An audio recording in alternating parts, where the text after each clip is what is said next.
Link, connecting you to the power of the digital world.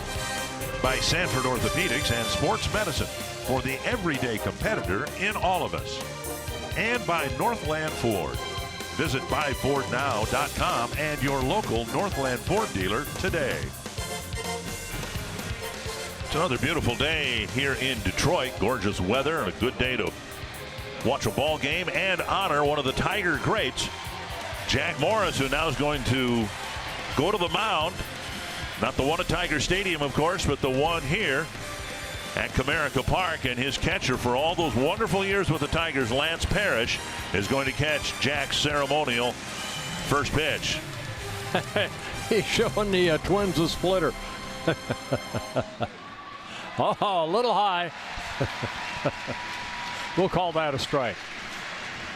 Now, Jack being honored here in Detroit a couple weeks after he was honored in Cooperstown, and I'd forgotten this. The Twins retired your number a couple of weeks before the Hall of Fame induction in 2011.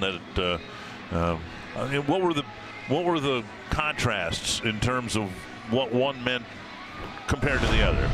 Really, they're the same. I mean, you know, when you're elected and retired into the Hall of Fame, that's the ultimate honor. When your number is retired, like Jack is this afternoon, yeah, you're it's right there with being inducted into the Hall of Fame, because he meant so much to Detroit, to their history, and what he brought day in and day out with his career. You see all the numbers that he has able to put up over his career. Of course, 1984 being part of the World Series championship team here. Last time they've been to the World Series. Won a World Series. And then, of course, Lance Parrish caught the no-hitter that Jack had back in April. So pretty nice. See Jack Morris's number added to the other 6 Hall of Famers that their numbers are retired. And we were wondering, because obviously that wasn't out there Friday or Saturday, where exactly the number 47 would be placed on that brick wall, and it looks real nice right where it is. What a wonderful tribute to a tremendous competitor, one of the fiercest competitors the game has ever seen. And he earned the respect of opponents and teammates alike, and Paul Molitor was both. Well, I like what he said. Oops, excuse me. Well, I've known Jack a long time. We go back to the Little League fields of St. Paul and competing each other back in junior high and high school and American Legion ball and VFW and all those type of things. It's been fun to watch Jack's journey. Obviously, an incredible career. It was, it was nice to be a part of the crowd that saw him go in with his induction in Cooperstown. But, for the Tigers to take this step, it means a lot to a player. I mean, obviously Cooperstown is tough to beat, but when an organization recognizes you by retiring that number, it's special. And I'm glad it worked out that we're going to be here and have a chance to witness it on Sunday. Paul had his number 4 retired in Milwaukee several years ago. And the Twins and Tigers are about ready to wrap up their 3-game series here. The Tigers won Friday night. Twins winning a close one last night, probably closer than most of you would have liked. And Cole Stewart has been waiting for this day for a long time. As a little kid, going back to the references Paul Molitor made, American Legion ball, high school ball, all of that.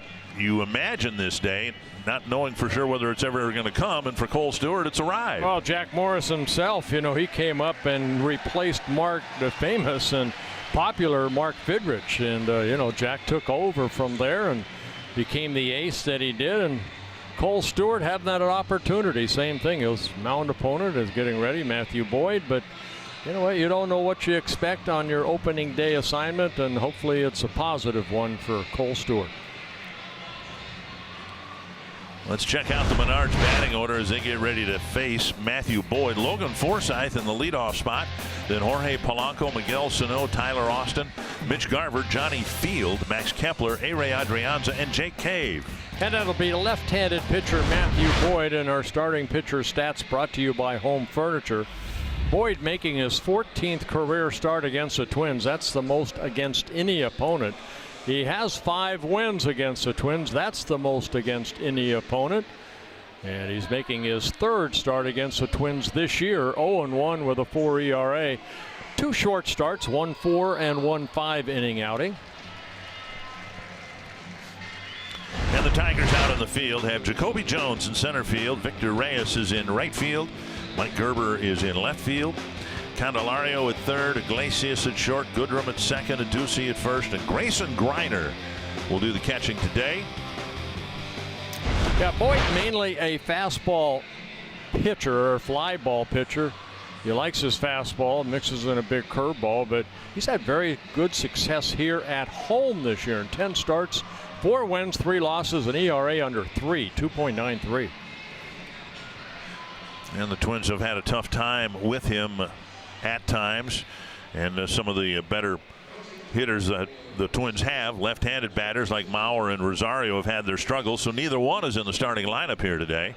The Twins about as right-handed as they can get, starting with Logan Forsythe, who's 14 for 34 since being acquired by the Twins from the Dodgers.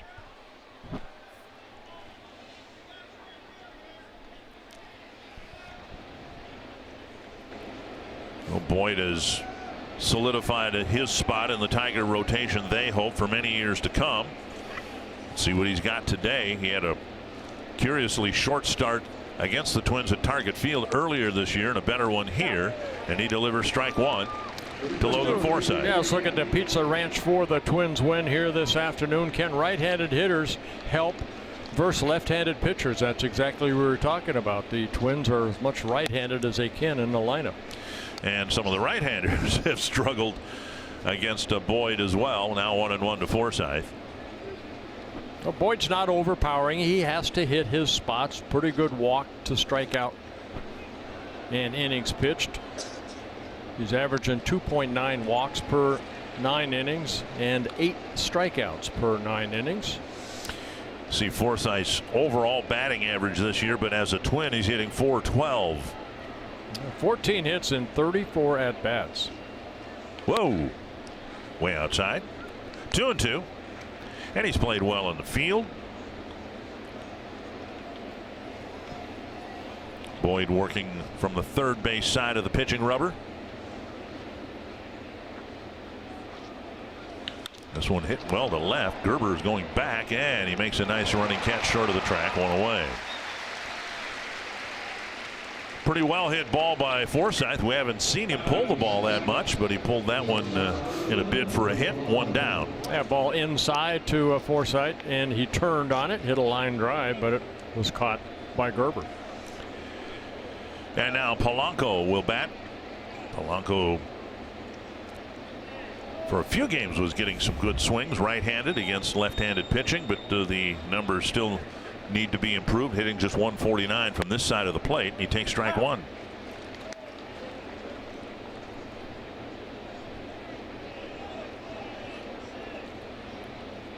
Polanco hitless last night against Liriano. Down and in a ball, 1-1.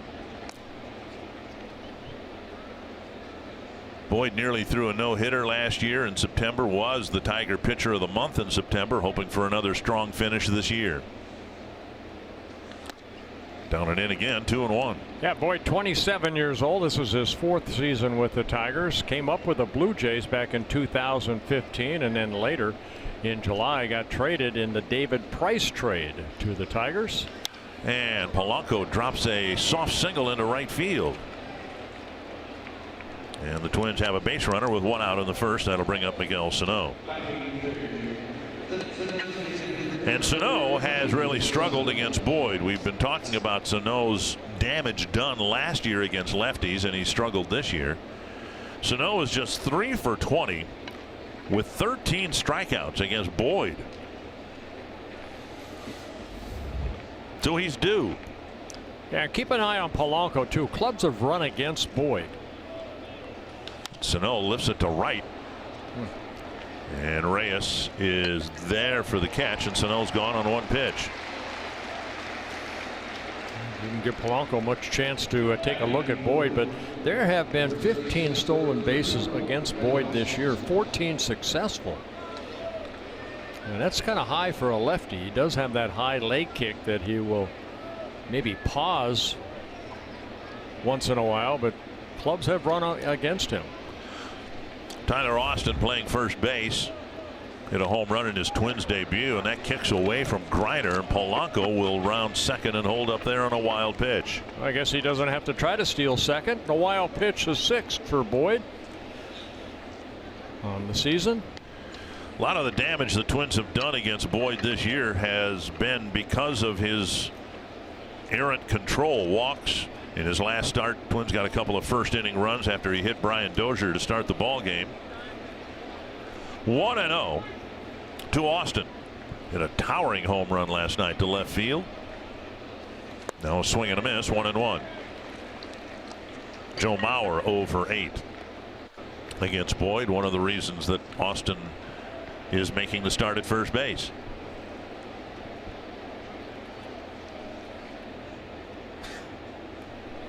One and one.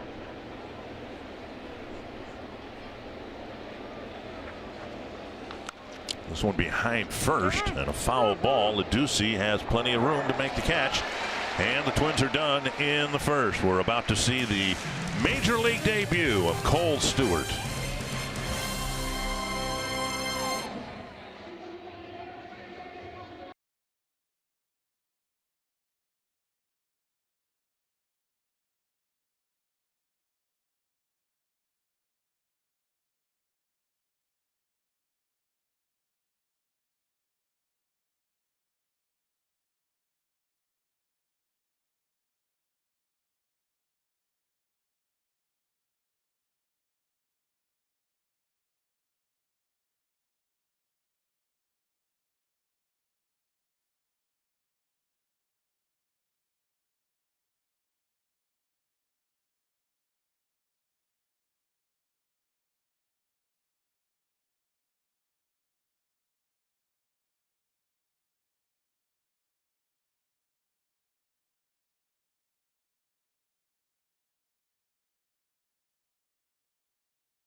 Big leagues Cole Stewart got about 40 friends and family members here, and he'll face the Tigers. Ron Gardenhire with a probably better the record than expected against American League Central opponents. They've played the Twins toe-to-toe this year. The Menards batting order has Candelario leading off, then Iglesias, Goodrum, Martinez, Aducey, Jones, Gerber, Griner, and Reyes. And 23-year-old Cole Stewart.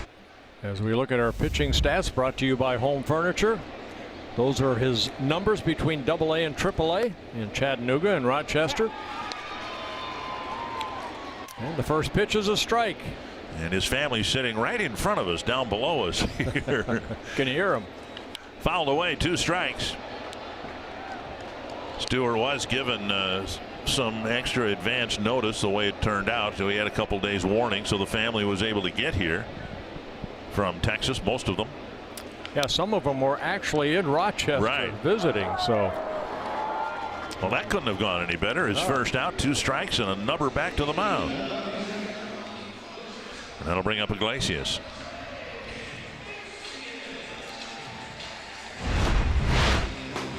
Take a look at the Twins in the field. Field, Cave, and Kepler across the outfield. An infield of Adrianza, Polanco, Forsythe, and Austin. And Mitch Garver, of course, has never caught Stewart. And so he will make the start behind the plate here today. 95 up and in. Stewart, if he's on, will get a lot of ground ball outs. 57% of his balls put in play were on the ground this year, which is very good. This one hit weakly on a pop-up near the dugout and into the dugout. Is that Perry Castellano? I almost hit Wayne Hathaway there. No, that's Perry Castellano. Perry, yes, okay. You get those two mixed up all the time. And I hear about it. Now, Cole, I talked to him yesterday about his pitches. What do you feature? He said, I have a fastball, four-seamer. I like my two-seam fastball. Ran that in right there on Iglesias. Likes his curveball. They're going to go back in again. And this is where we've seen in these first two ball games where the Twin scouting report is on Jose Iglesias. Pitch him hard in. 1-2. This is the curveball. And a weak little pop-up. Polanco has it for out number 2. When he was detailing his pitches, he again used that phrase that I first heard from Fernando Romero, the one-seam fastball. The Twins are big proponents of that, where you grip the ball along a seam and apparently get better movement, better sink. Well, there's a scouting report that I put together. First pick in 2013, number 4 overall, has 4 pitches as we're talking about, and he keeps the ball in the ballpark. That one hit on the ground through for a hit. Goodrum, a teammate of Stewart's for technically parts of 3 years, but 2 full years in the minor leagues, and Goodrum jumps on the first pitch for a base hit. Yeah, Stewart made 106 minor league starts. He allowed only 24 home runs, so you're right. He keeps the ball down, gets some ground ball outs. That was a ground ball, but it found a hole. Well, Twins got to find a way to get Goodrum out. They haven't been able to do that, but at least Stewart kept him in the ballpark. Well, these two guys were teammates a couple years ago between Fort Myers and Chattanooga. Here's Victor Martinez.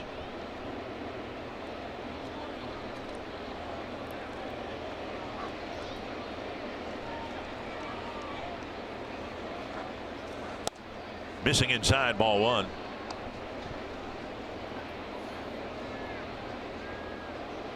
Yeah, you wonder if this is Victor Martinez's last year, the end of his contract. 39 years old now.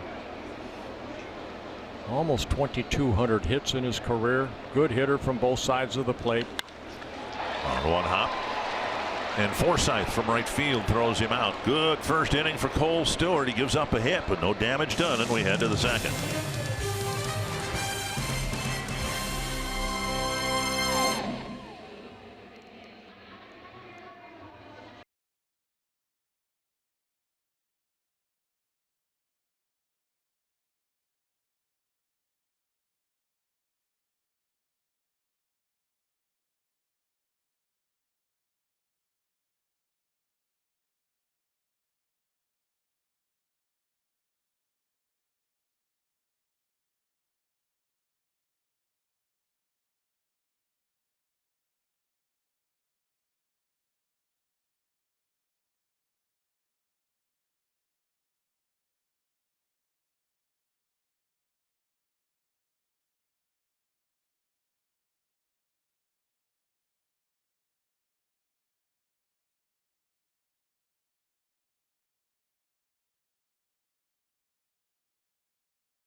Twins, then Johnny Field and Max Kepler.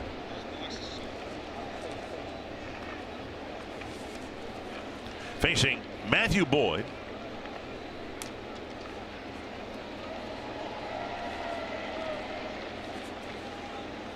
And a first pitch strike. And that's the key to Boyd right there. Get the first pitch over the plate. 4 of 5 so far. Getting strike 1.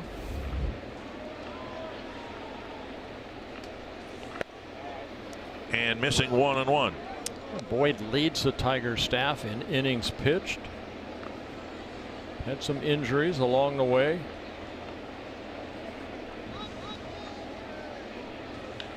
Chopper wide of third.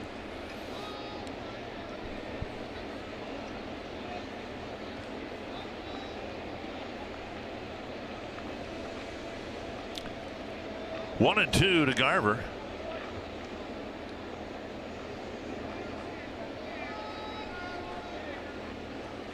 And Garver with a good take, slow breaking ball, 72 miles per hour.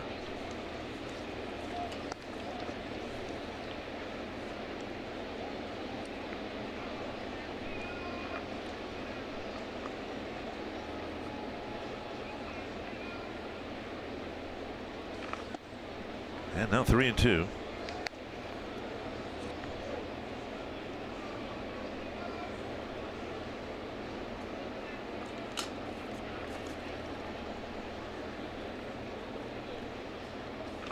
Fouled away. Boyd comes into this ball game where opponents are hitting only 225 off of them. Left-handed hitters 234. Right-handers actually hitting less at 222. Giving up 14 home runs, 10 of them to right-handed hitters. Full count to Garver, leading off the Twins second. And fouled back.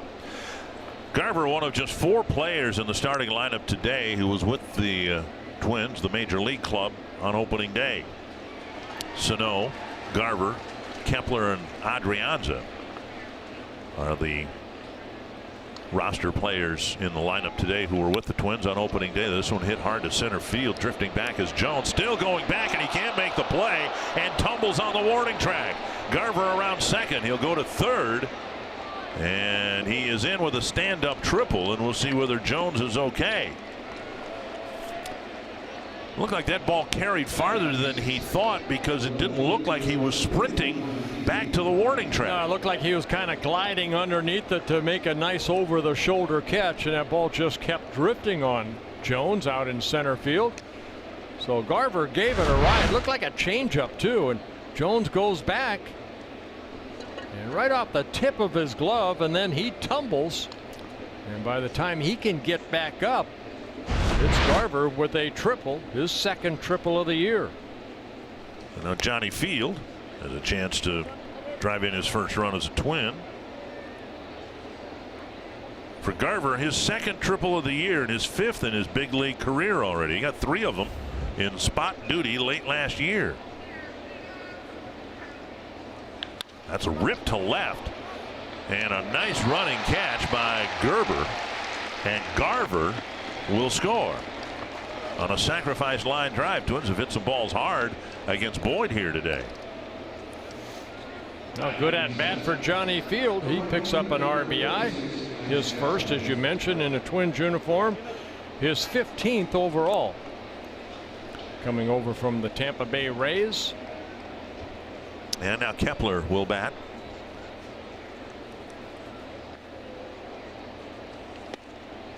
Strike on the outside corner.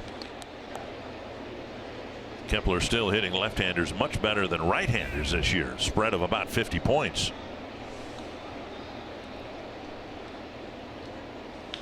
Chopped, and a foul ball, says Mike Estabrook. Not by much.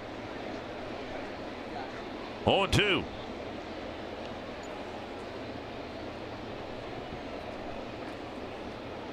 Boyd drafted out of college, out of Oregon State. Of course, that's the school that gave the Twins Trevor Larnach their #1 pick this year. Larnach off to a good start. Cedar Rapids just 18 at bats so far, but he's got 4 extra base hits, including his first Midwest League home run last night.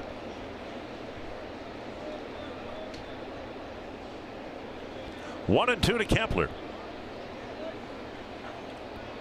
Slow breaking ball, got him.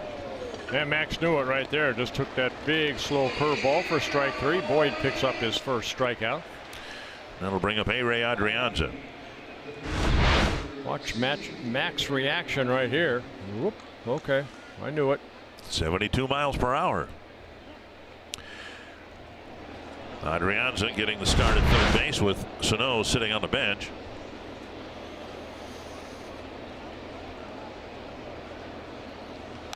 Check swing, foul.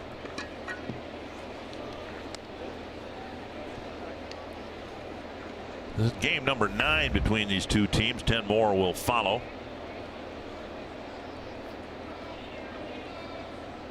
Including 4 next weekend at Target Field, where Jack Morris will be honored before the Saturday night game for his Hall of Fame induction.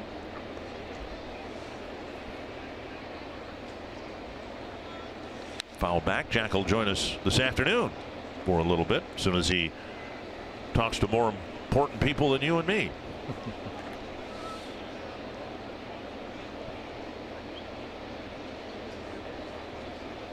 Yeah, quite a day for Jack Morris. Again, congratulations to him. We will get an opportunity to congratulate him firsthand. You look at the names on that wall, and on the other side, Sparky Anderson and number 42 for Jackie Robinson. But you look at those names, and you understand, of course, this was and is a charter member of the American League. So they go back to 1901. That's pretty select company. My goodness. That's not something they do every year either. No. Sparky Anderson, his number 11 over the right center field fence. He retired his number in 2011. 3-2 to Adrianza. Cave on deck. This one hit to right, and coming in a few steps is Reyes for the third out. But Garver hits a triple to lead off the inning, and the Twins take a 1-0 lead.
Clubhouse. Logan Morrison returned to the ballpark today after it was announced he's going to have season-ending hip surgery. I talked to him. He said it was a disappointment, but he's at peace with the decision. He's really appreciative of how supportive his teammates have been, and he plans on being at every home game to show his support for them.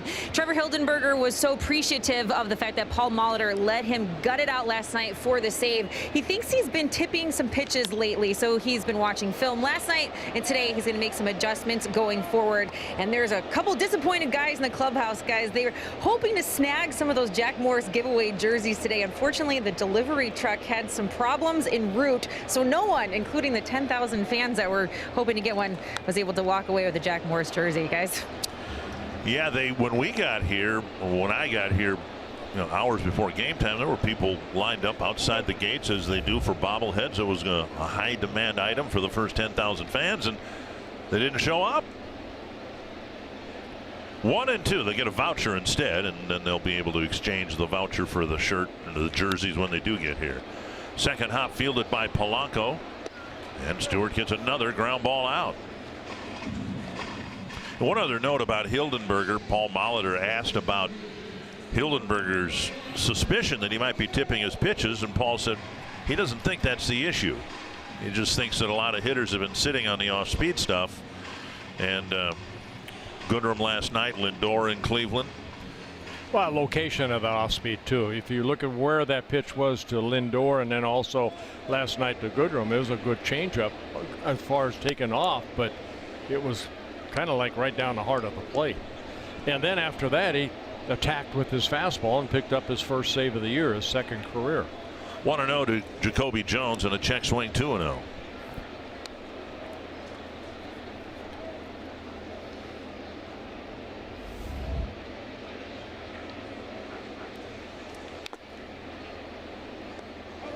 That's that two-seam running fastball that they seem to be using right now. Some good movement on that fastball. 2-1. Mitch Garver getting something, I think, in his eyes. Fouled into the dirt. Maybe a speck of the dirt came up and got through the mask somehow.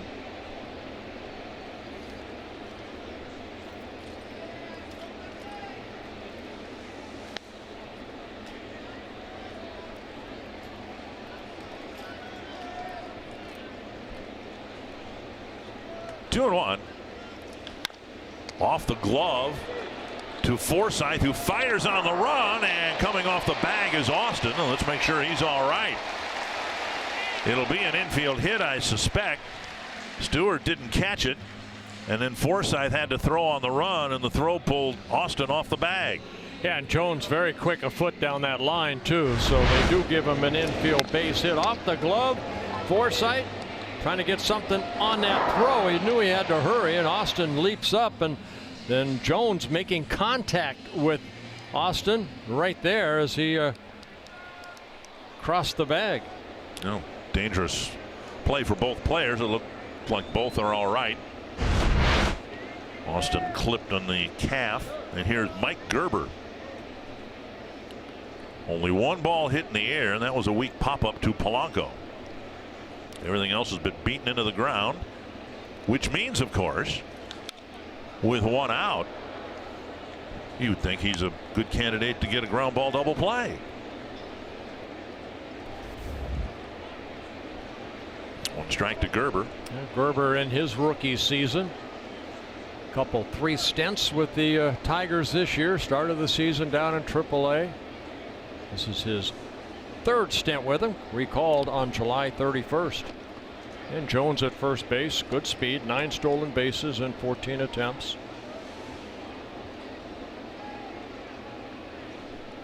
Tigers will take a look at Stewart and see how quick he is home. Of course, Garber behind the plate, good throwing arm.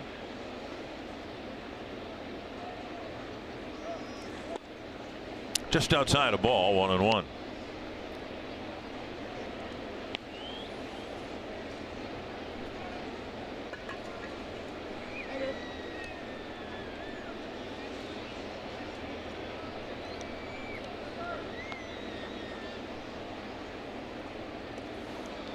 Cole Stewart, when he signed in 2013, went down to Gulf Coast League, then Elizabethton.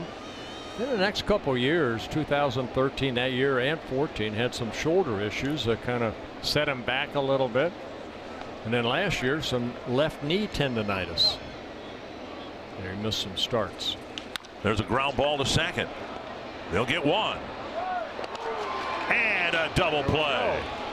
2 more ground ball outs and 2 scoreless innings for Cole Stewart.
fire with the fireworks along the walkway.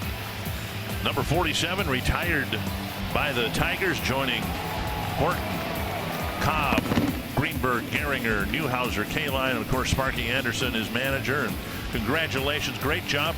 Are you done making speeches for a while? I think there's one more in store for next Saturday. Right.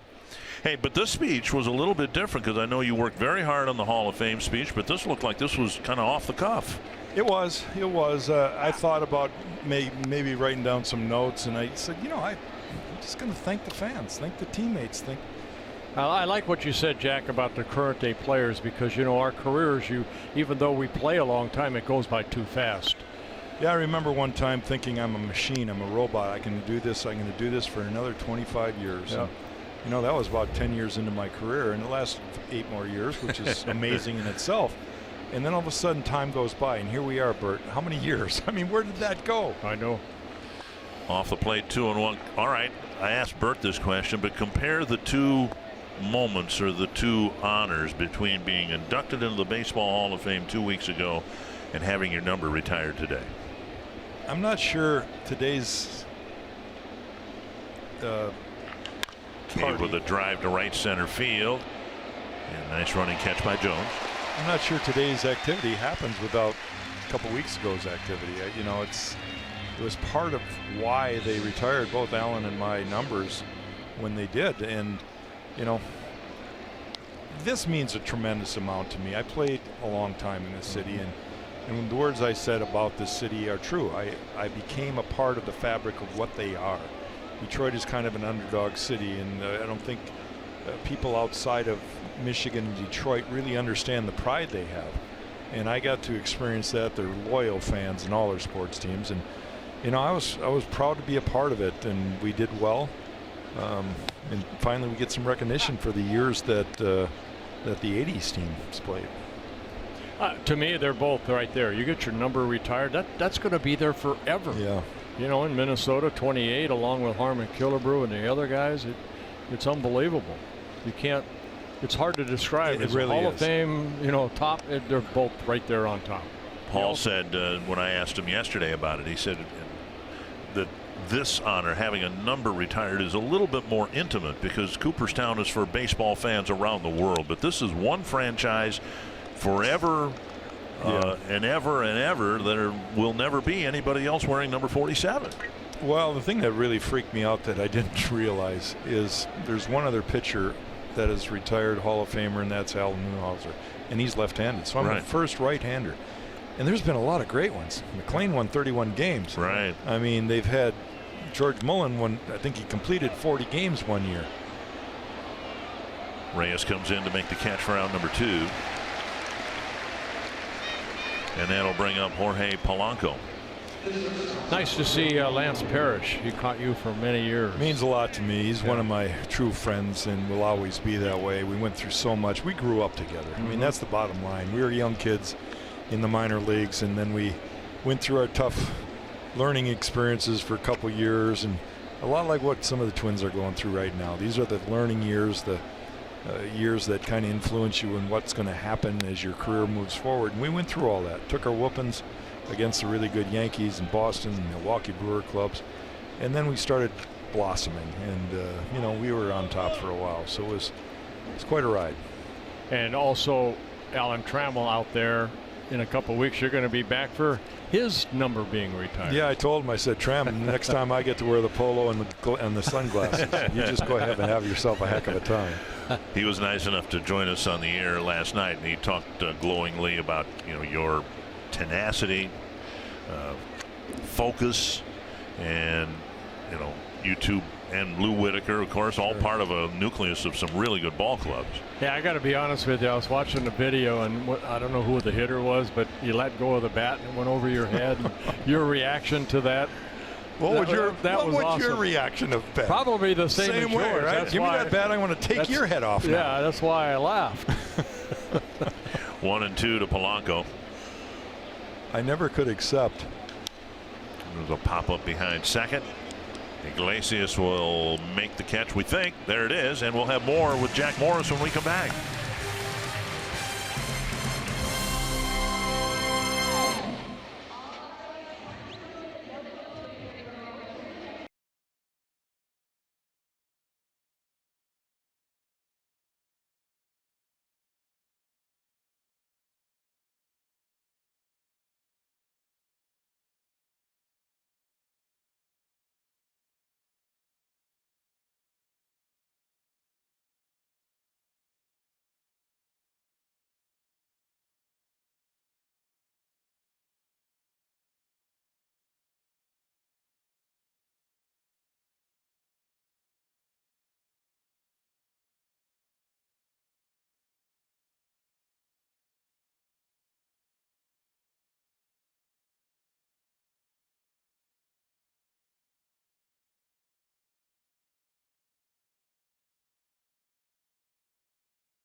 adversity.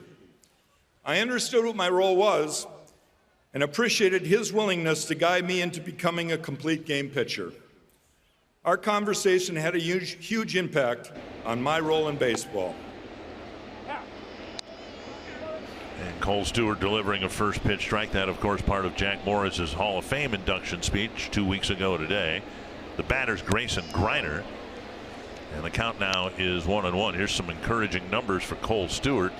He's thrown 23 pitches they have on the board here, 16 strikes. So he's throwing it over and getting a lot of ground ball outs, 2-1. Jack, when you made your start, I remember you telling me you took over for Mark Fidrich. You know, here's a young man, Cole Stewart. This is just the beginning, hopefully, of a long career. Yeah, and I wanted to talk about it this moment with you about a debut. You know, we have to go back a ways to remember it, but here we're getting to witness a kid that's getting his chance in the big leagues, and you know, we've heard about him for a while now in the minor leagues, but here he is. Grounded foul off the bat of Greiner. And the awards, the accolades, the banquets, the honors will continue to come. Next Saturday, you'll be honored for your Hall of Fame induction at Target Field. And there's a called third strike. Greiner's gone on strikes. And the first strikeout for the young man. You got to come up with another speech for that on Saturday, right? I do. And that'll be heartfelt as well. It'll be fairly easy. Let's take a look at Cole Stewart's first major league strikeout. And Greiner looking for something else, I'm sure. Right down the heart of the plate. He's looking for the local, got the express. Victor Reyes, the number 9 batter. Down and in, ball 1.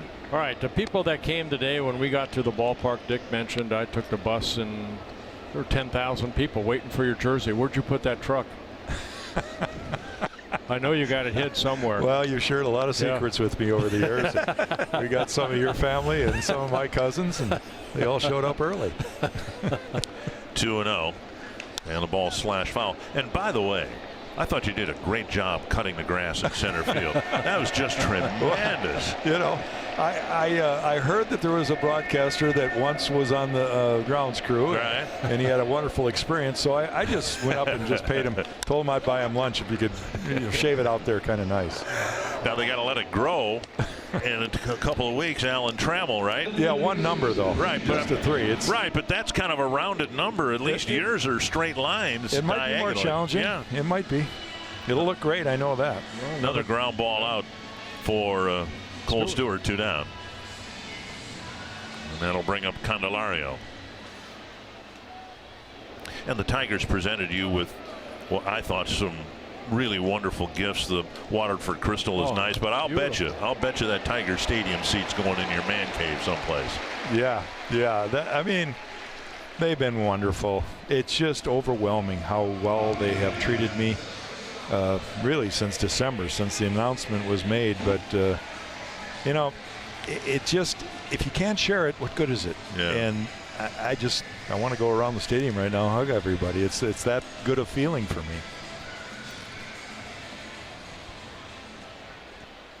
Well, you got through the speech in fine shape, but it seemed as if, from a distance, of course, that you were pretty touched when they unveiled the number retiring. That grabbed you a little bit.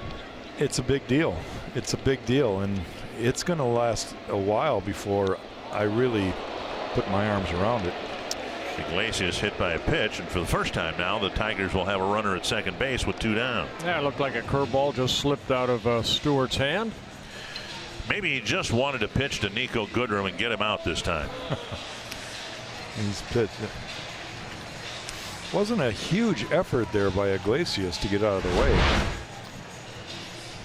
You see the breaking ball just kind of taking it off the left arm. Goodrum singled on the first pitch he saw against his former minor league teammate. And he's hit 12 home runs this year, and 4 of them against the Twins. Tying run at second, 2 down. That kicks away from Garver. Runners are going to try to advance, and they will. So now, after the 2-out hit by Candelario, a hit batter and a wild pitch on the next 2 pitches. To your question about the number and the emotions that we're going through, it's not so much that I see it out there for the first time. It's just, I think the reality of knowing that I'm going to be in Detroit a lot more than I will. I'll be in Cooperstown hopefully once a year for a long time, just like Bert. By the way, thank you for embracing and making me feel so good. When I showed up there and saw you, it was comforting to know some guys. And I knew you'd always been in my corner, and it just made me relax and kind of be able to absorb it all. But you deserve to be there, and I'm happy you are. Down the road, coming here, I'll be in Detroit a lot more than there. And to see that every time I come in, I think every time it's going to affect. I'll remember this day. That's what it's going to be. And to have all three of your boys here and the families and all that. I know they were in Cooperstown, but just another thrill to be able to share it with them. Well, my kids were born here in Detroit, and they truly are Tiger fans. I mean, they love '91, and that was a great experience. But their heart is still in Detroit with the Tigers, and you know, they were actually saying, "Dad, I think it's going to be so cool because we're going to take the grandkids, your grandkids, to games as they grow."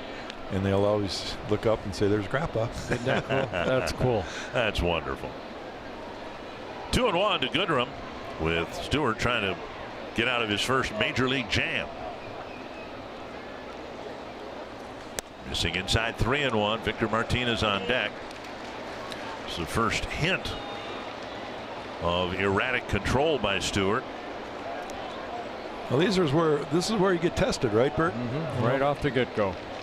You getting that first jam in the big leagues, and you got to really rely on your catcher right here, Mitch Garver. What's he want? Nice pickup by Polanco, and he throws him out. He survives the jam. Jack, congratulations again. I was so excited that we were able to be here to share it with you. I appreciate it, guys. It means a lot.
Excuse me, top of the second inning for Garver. And he scores on Fields' line drive sacrifice fly, makes it 1-0. Cole Stewart, 3 innings, 3 hits allowed, worked out of that jam we just watched. And Miguel Sano taking ball 1. The Tigers have changed things up defensively. They've taken Victor Reyes out of the ball game. They took Jones out of the ball game. Reyes is actually in center. Okay. Yeah, Jones came out, probably went on that tumble, maybe hurt himself. Goodrum moves from second base to right field. Sano on an off-speed pitch, 2-1. And they got a new second baseman. I believe that's Rodriguez. Rodriguez is at second, right? So yeah, I'm guessing you're right that when the center fielder Jones dove for Garver's triple and took a tumble up against the warning track on the fence, They'll pop up short center field, and it's Rodriguez making the catch. One away. And they say that right hamstring tightness for Jones. Okay. Only 3 bench players for the Tigers, and they are down to just 2 now, Castellanos and McCann. Sano pops up 1 down. That'll bring up Tyler Austin.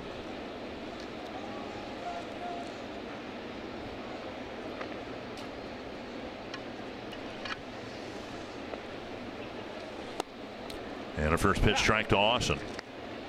Fouled out to Adduci his first time up. Jake Cave hit a home run in his Twins debut, and so did some of the other players listed there. Our DQ combination. Bouncer left side. And Candelario fires across, 2 down. And that'll bring up Mitch Garver.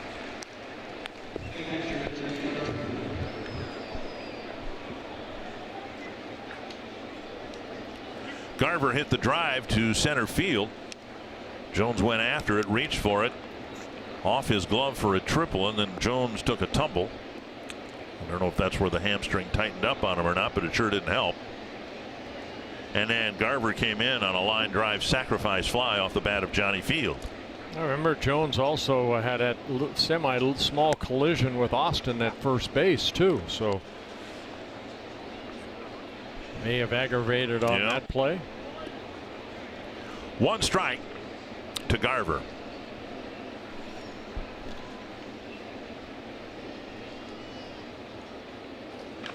Another one hit to center. This one a little more air time. And Reyes in center makes the catch, and it's a quick 1, 2, 3, 4 for Matthew Boyd.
Out 25 or so rows up from home plate is where you will find the entire Stewart family, about 40 or so members from Cole Stewart's family. I'm sitting here next to his mom, Lisa.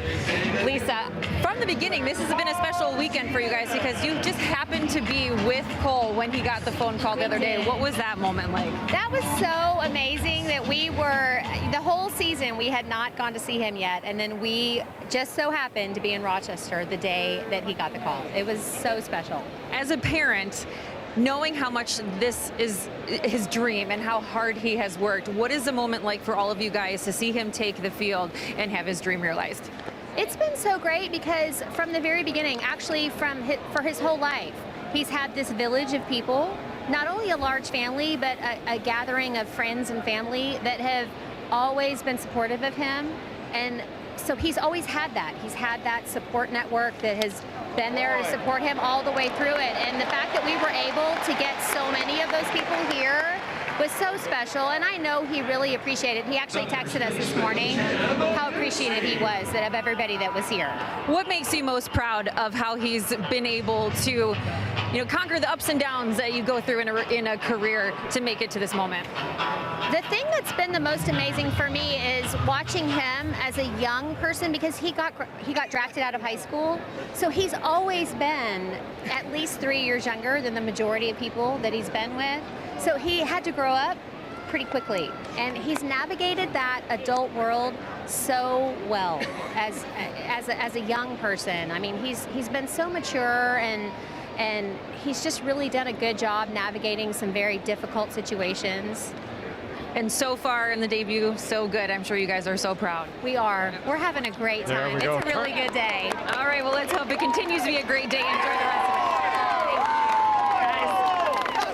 Second ground ball double play, and all the outs, almost all the outs have been on the ground. There's been one strikeout and one weak little pop-up, and everything else has been beaten into the ground. He told me he relies on that two-seamer a lot, and you said in the minor leagues, 58, almost 60% of ground ball out. So he's showing it here in his major league debut.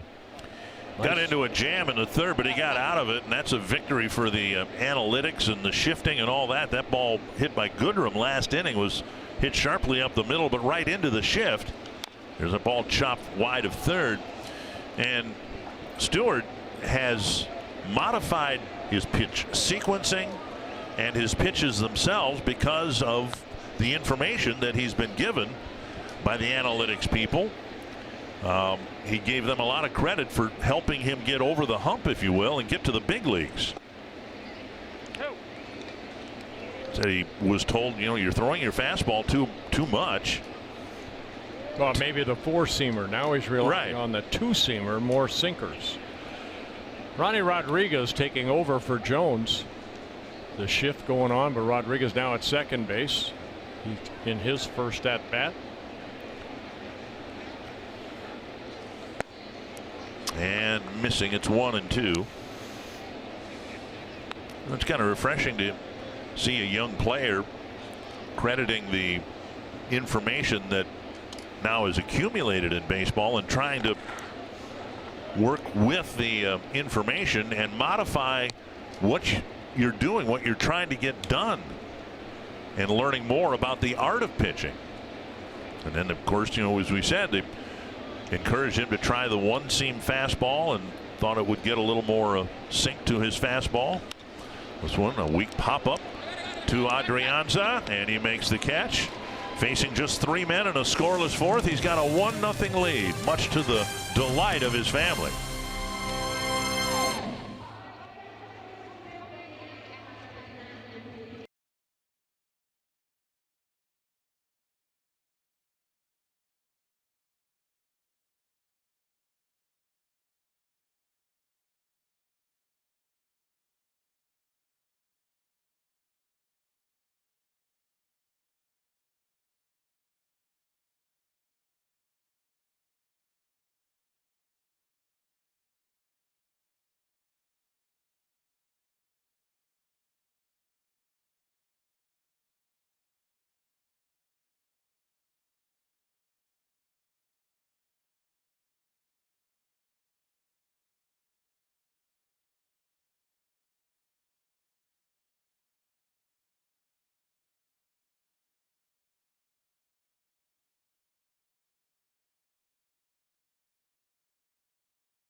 The #1 selling brand in the Twin Cities. By Grant Casino, the best stories start here.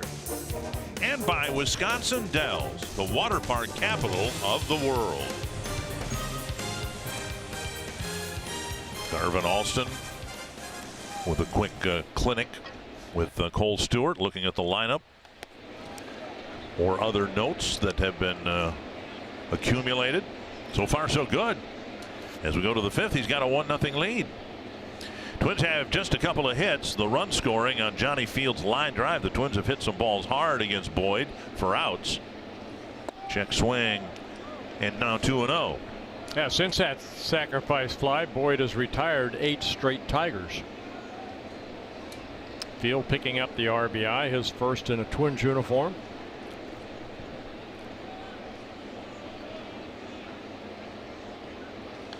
Foul back.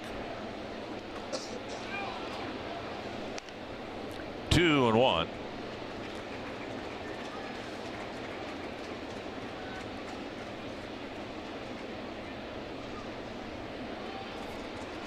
Well, both pitchers doing a good job of watching their pitch count also.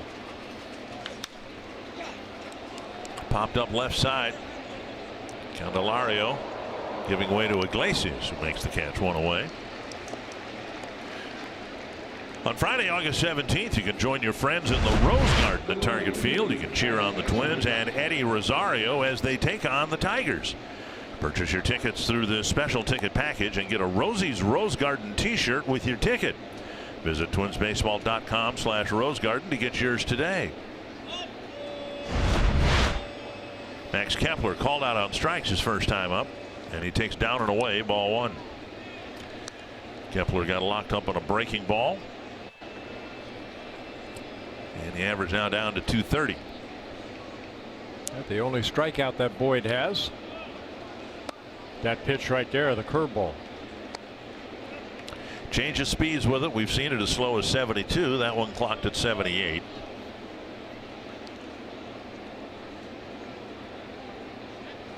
A drive to right field. Going back is Goodrum on the warning track. He reaches up to pull it down. Out number 2. And that'll bring up A. Ray Adrianza. Just missed, hitting home run number 15 on the year. 60 pitches, 38 strikes for Boyd. Adrianza with a fly to right, his first time up.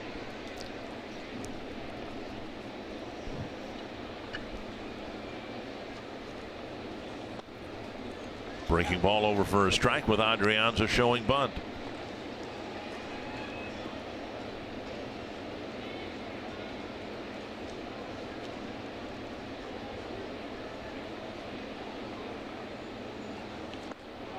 Another breaking ball and a swing and a miss, 0-2. Tigers moving forward can probably an ink, I would think, with Boyd and Fulmer in their starting rotation. Replay brought to you by Dodge. 0-2 to Adrianza.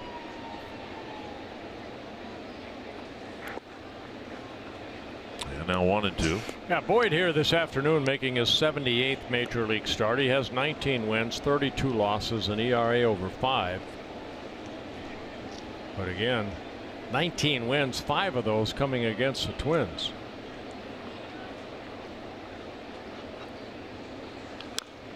Tapper foul. And again, the Twins have had problems with the Matthew Boyds of the world, the Wade LeBlancs of the world. Left-handers who can spin the ball a lot.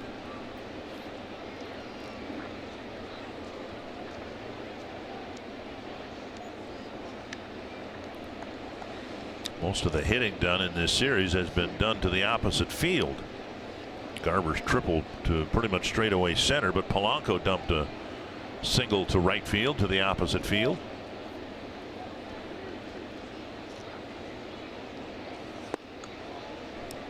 Fastball just missed low. Tried to sneak that fastball by him.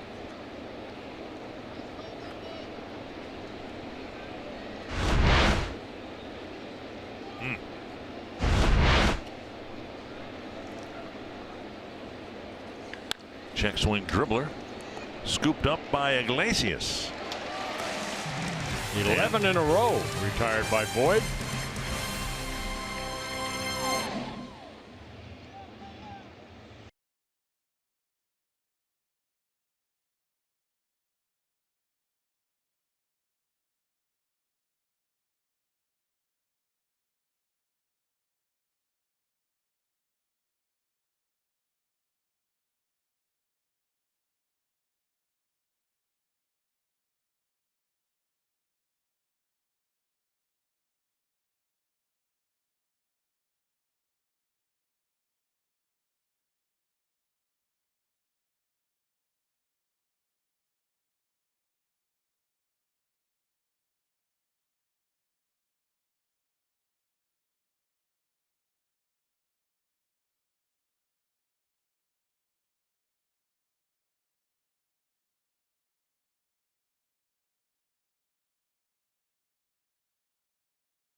Tender for Defensive Play of the Year, Oakland rookie Ramon Laureano covered 76 feet in 4.4 seconds before this. What a rope. That throw from the warning track to first base traveled 321 feet on the money for the inning-ending double play. It does not get much better than that, guys. Talk about a great catch and throw. My goodness. Right on target to the first baseman for the double play. One strike to Mike Gerber. We didn't do a double play his first time up, and now a ball 1-1. Well, Stewart has really been impressive here. While he's given up 4 hits, they've all been singles, and 2 of those singlers have been removed on double play grounders. Looking for his first 1-2-3 inning. See if he can do it here in the 5th. Great pitch count. On the ground, gobbled up by Adrianza, 1 away. Stretch it out on the grass at Target Field for Yoga Night, presented by United Healthcare, Wednesday, September 5th. Participants will receive a Twins branded yoga mat, Twins game tickets, and an on-field yoga class, and you can reserve a spot at twinsbaseball.com/yoga. Yeah, talking about on the grass, the outfielders can pretty much sit down. They have not been needed yet. Griner called out on strikes his first time up. Stewart's only strikeout. And ball 1.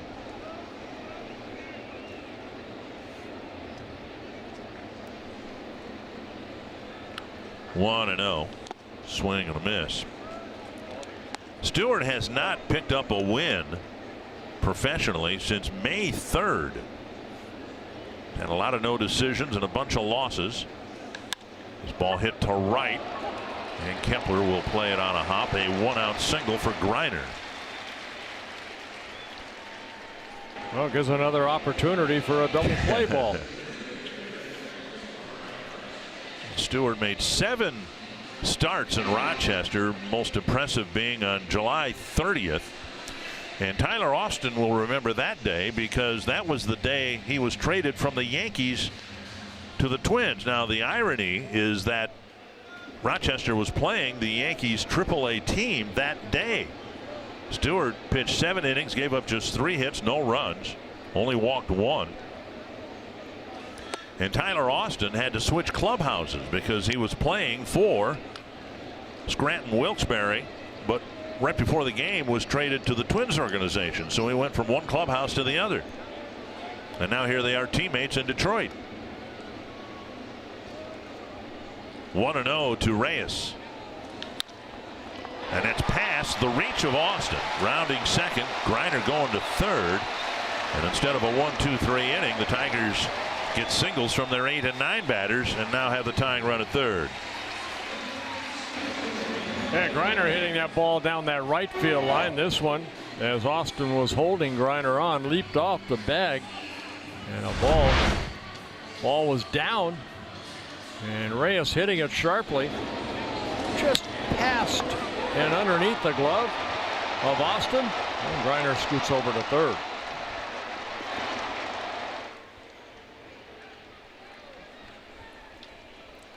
And now Candelario with the tying run at third. Twins will play the infield back because they've seen just about everything beaten into the ground, hoping to get the third ground ball double play here.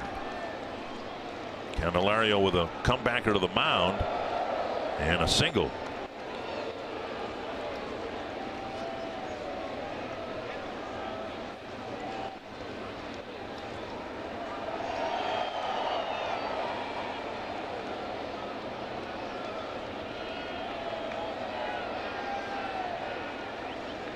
Breaking ball over first strike. Haven't seen too many of those.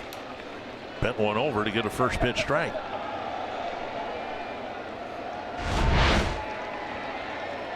Good breaking ball, outer half of the plate. Just up a little bit. Keep an eye on Reyes at first. Dug out by Garver, 1-1.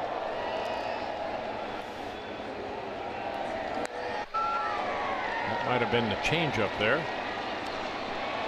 Facing the Tiger hitters for the third time. 58 pitches, 35 strikes.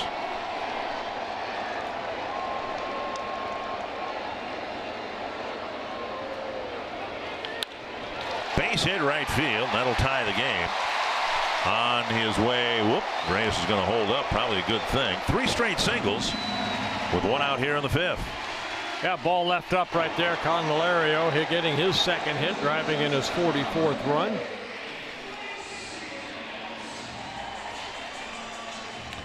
And that'll bring up Iglesias. Want it down, but you can see where that ball was, thigh high, down the heart of the plate. And a good swing ties the game.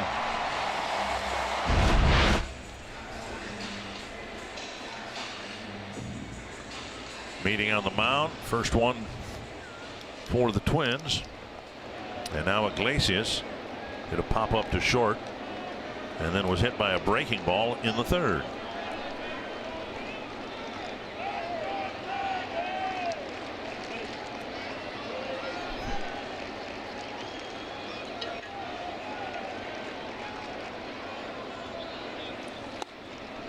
Over for a strike.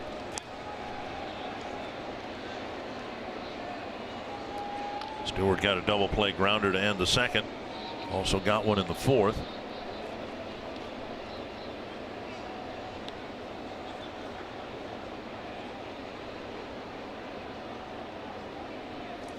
Swinging a foul.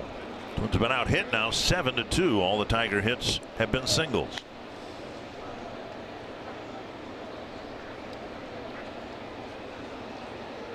Well, I had an account right here. See if they go back with that 2-seamer in on Iglesias.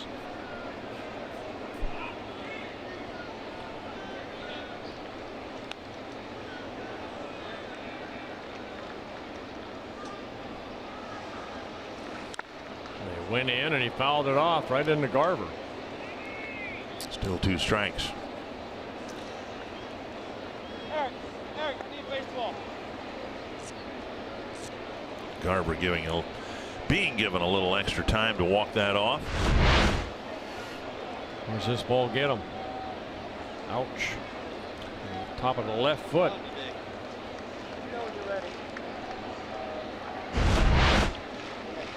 That'll slow him down. He already got his triple out of the way.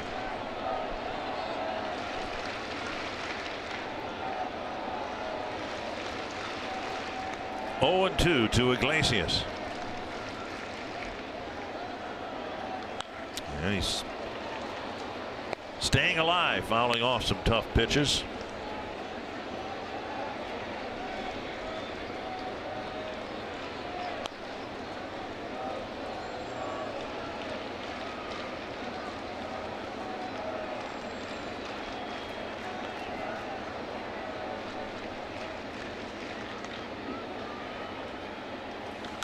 And another one beaten into the ground. Yeah, Iglesias, pretty good hitter. Came into this year, a .270 career hitter. Not much power. He did hit a home run here the other night. Kind of surprised he's still here with all the veterans being moved before the trade deadline and after. 2 strikes. Good take on a close pitch, 1-2. The only other jam that Stewart found himself in was in the 3rd inning when, with 2 outs, Candelario singled. Iglesias was hit by a pitch. They both moved up on a wild pitch, but then he got Goodrum to bounce out.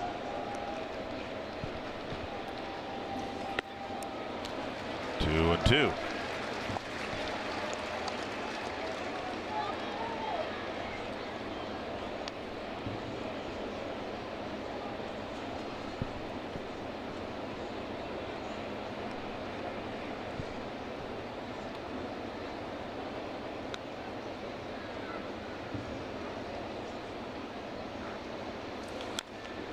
Another ball beaten into the ground.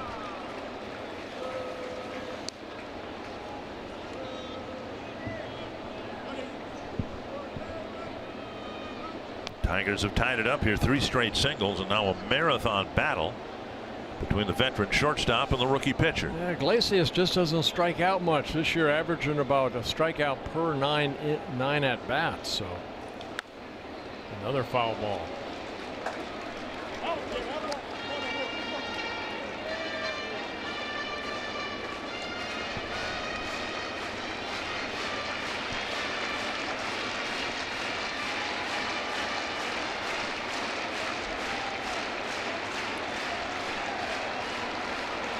2-2.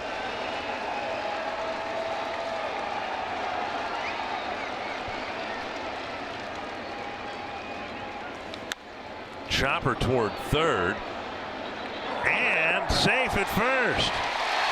And Adrianza had a force out at third. He just had to take 2 steps to his right. Big mistake right there by Adrianza.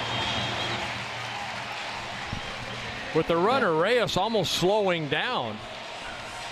Adrianza just has to spin around and get the force out at third. So a high chopper to third. And you see Reyes right there slowed down. And for some reason, a little mental mistake by Adrianza. And Reyes at third, now bases loaded. And Garvin Alston out to talk to his right-hander.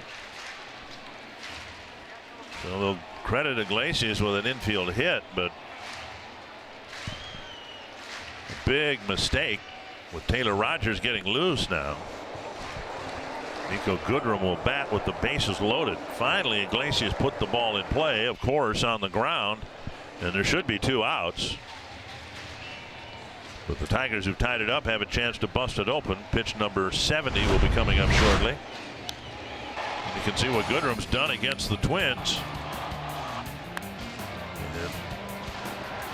4 home runs out of his 12 have been hit against his former organization. Again, 8 seasons in the Twins minor leagues, getting an opportunity to play here. He did a little bit last year for the Twins, got 1 hit and 17 at bats, but he's been punishing the Twins in a Tiger uniform.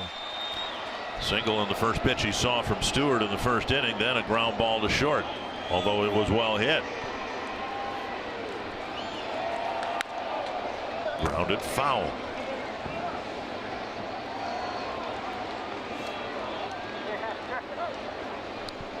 8 hits for the Tigers, 8 singles. And only a couple of them have left the infield on the fly.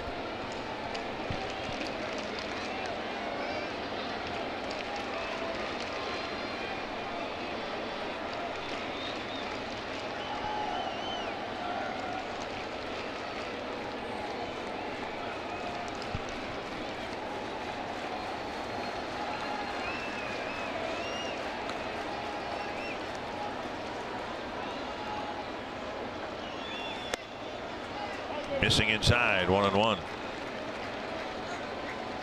Goodrum started the game at second base, has been moved out to right field with the injury to Jones. This will be pitch number 25 here this inning for Cole Stewart.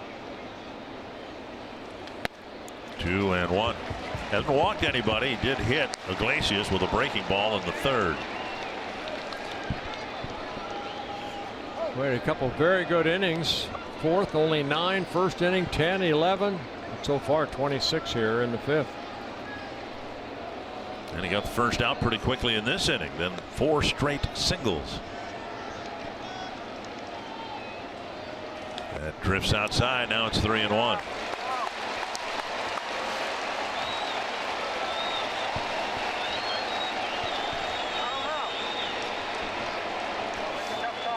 Goodrum, given the state of affairs in Detroit, the 3rd place hitter in the lineup, and he's got a 3-1 count. You got to trust that fastball away, and he missed with it.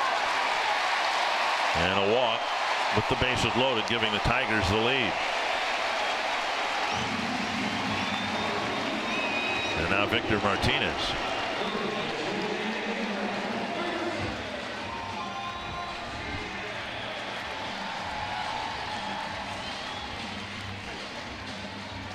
And Paul Molitor is going to come out and make the change. Well, make Martinez switch his hit as a right-handed hitter, and Adduci a left-hander on deck. Well, Stewart sailing along through 4, but in the 5th inning, 4 straight hits. And only a couple of them hit well, and then the bases loaded walk, and he is done for the day, trailing 2-1.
Bit of a mess here in the 5th inning.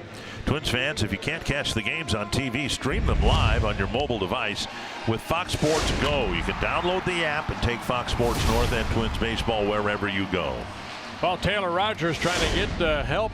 Cole Stewart right here making his 52nd relief appearance. Bases loaded, 1 out. Victor Martinez, a right-handed hitter now, hitting .245. See the numbers on Rogers. See if he can get a ground ball off the bat of Martinez. The fact that the Twins are in need of, in the hopes of getting a double play grounder, means that Martinez isn't hitting against an extreme shift. Infield playing pretty straight up. And there's strike 1 on the outside corner. Martinez dumped an opposite field single as a left-handed batter against Stewart in the 4th.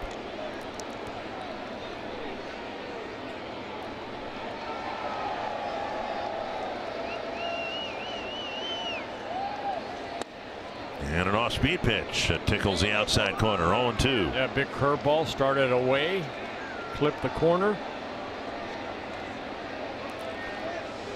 Well, Taylor's been able to pick up some strikeouts, 55 strikeouts in 47 1/3 innings.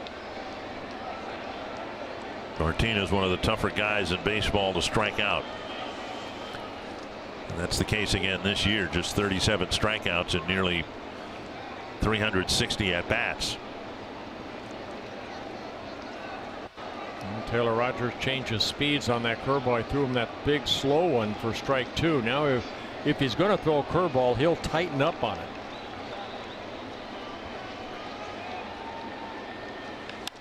To right field. And Kepler with the catch. Here comes the throw. Coming down the line and not in time. But a 4-hop throw from Kepler. And Martinez hits it just deep enough to make it 3-1. Yeah, we've seen Max Kepler slip a couple times when he tries to throw home, and looked like he did there too. So 3 runs in, all of them of course charged to Stewart, but now 2 down for Adduci. You see Kepler come in and then try to get something on the throw, and again falling. So his footing has been giving away a little bit out in right field. Martinez get the RBI, his 36th of the year. Adduci's hit 2 ground balls to short. One of them turned into a double play.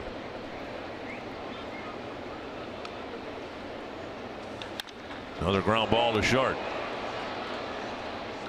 And the inning ends. Some misplay, or at least one, in the field for the Twins, and the Tigers take advantage.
Save big money at Menards on all your home improvement needs.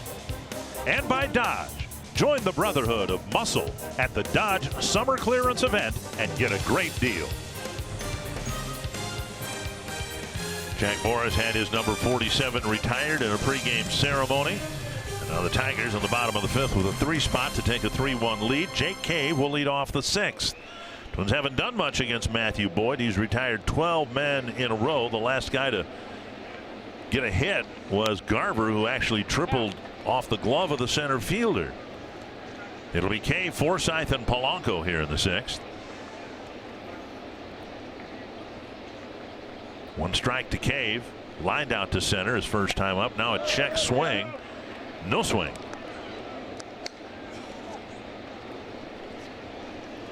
Twins starting the ball game with Mauer and Rosario on the bench. That might change if the Tigers go to the bullpen, which they almost certainly will do eventually.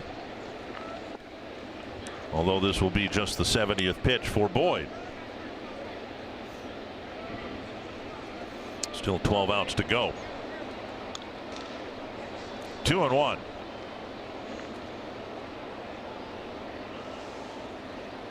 Breaking ball hit the corner.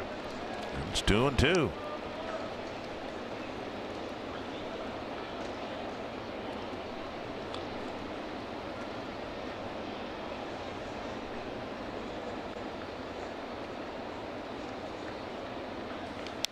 Foul to the screen. Taylor Rogers did a good job stranding a couple of runners. Haven't seen Tyler Duffy since his recall. Looks like that's going to change. Yeah, Boyd has only 1 strikeout, no walks. There's another strikeout on a breaking ball. Make it 2. They struck out Kepler in the 2nd inning on a call 3rd strike on that big curveball. And here he strikes out Cave on the curveball. And we've seen it as slow as 82 or 72 miles per hour, and that one was at 80. 1 down. Now Forsythe. Line to left. Nice running catch by Gerber in the 1st inning, then a fly ball to right.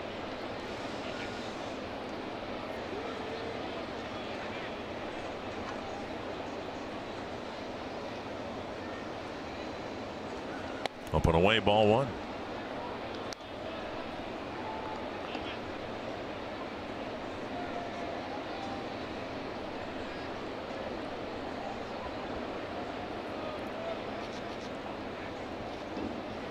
Popped up.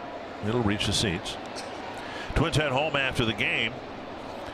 And your pocket schedules, your online schedules, whatever you're looking at, well, not the online schedules, they've been adjusted.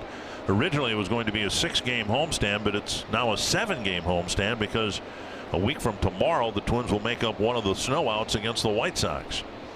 So 2 with the Pirates, 4 with the Tigers, and 1 with Chicago. Swung on and missed 1 and 2. And then both teams will fly from Minneapolis to Chicago, and then we'll play 2 in Chicago. A night game and a day game in Chicago. Then we come home again.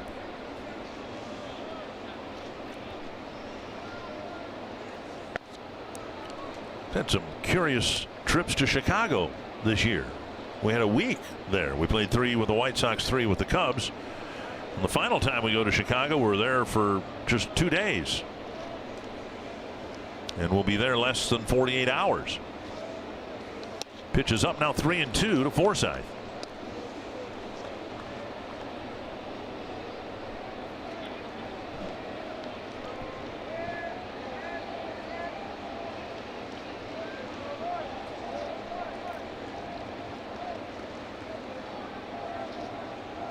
And he takes ball 4. And they'll get Polanco to the plate. Yeah, first walk for Boyd. That ends that streak of 13 straight retired. Join the Twins season ticket holder family today and get the best seats at the best price and be instantly enrolled in the Sweet Spot benefits and rewards program. Benefits include a 10% discount on food, beverage, and merchandise, early entry on select dates to watch Twins batting practice, and a lot more. Visit twinsbaseball.com/season tickets to learn more. Running out of homestands. We've got the upcoming one, then a short 4-gamer against Oakland. 6 more in early September, and then 6 more at the end of September. Polanco with a single and a pop-up.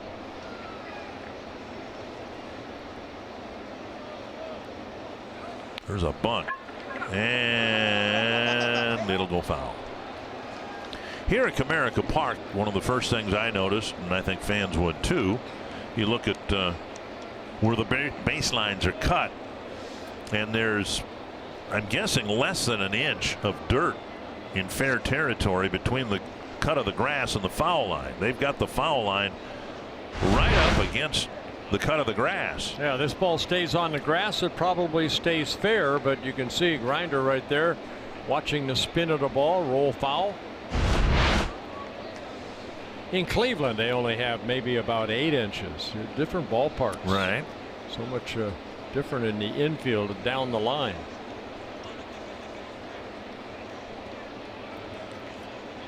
One strike to Polanco.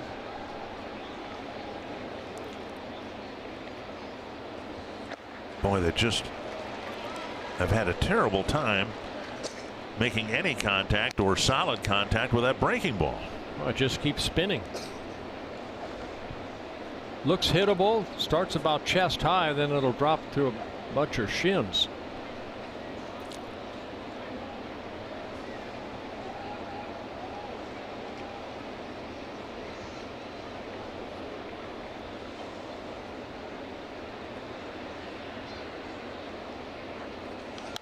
And he was ready for the fastball and fouled it back.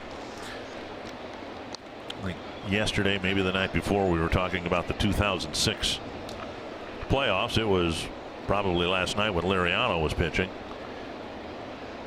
And Twins ran into Barry Zito. He had a big looping breaking ball, and David Wells did too. I don't know if Boyd's is as good as that, but the Twins are having a tough time with it. That's a good take right there on that curveball.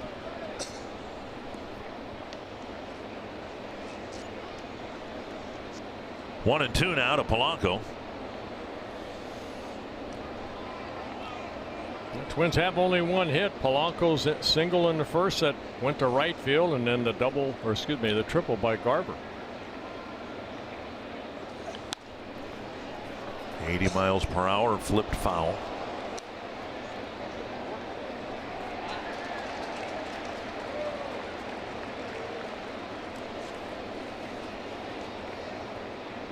His most recent start, Boyd lasted 5 1/3 innings, gave up 6 hits, 4 earned runs. Well, prior to that, though, he pitched well against the Reds here, 8 shutout innings. Has always pitched awfully well here at Comerica. Called third strike, and Polanco knew it. Came back with a fastball, 2 down. That'll bring up Sano. Strikeout number 3 for Boyd. In today's Minnesota Lottery Winner's Circle, we're celebrating the Jensens' 20th anniversary. Town ball drew them together, and baseball still holds a special place in their hearts. They won $100 in scratch tickets for being featured, and congrats. Are you game? Say I'm in. Here's Miguel Sano. Down and in, ball 1. So far against Boyd, Sano is 3 for 22. Short outfield fly and a pop-up so far today. Let's see if he can square one up right here.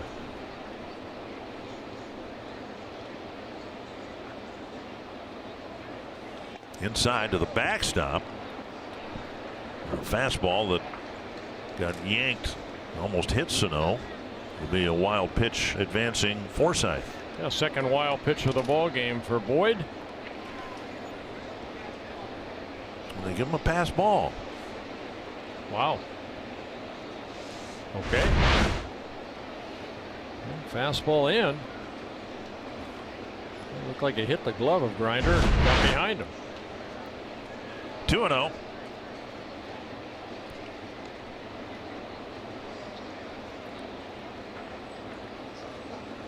And there's a balk. That'll send him to third base. Boyd stumbling as he was pushing off the rubber. So a balk, advancing Forsythe to third. How does he hold on to this ball? Well, I'm not sure what he release it. You know, sometimes you know a pitcher, the stride leg will hit the dirt or something, but I didn't see anything unusual there. Huh. Well, do it again. Strike called, 2-1. Fastball inside.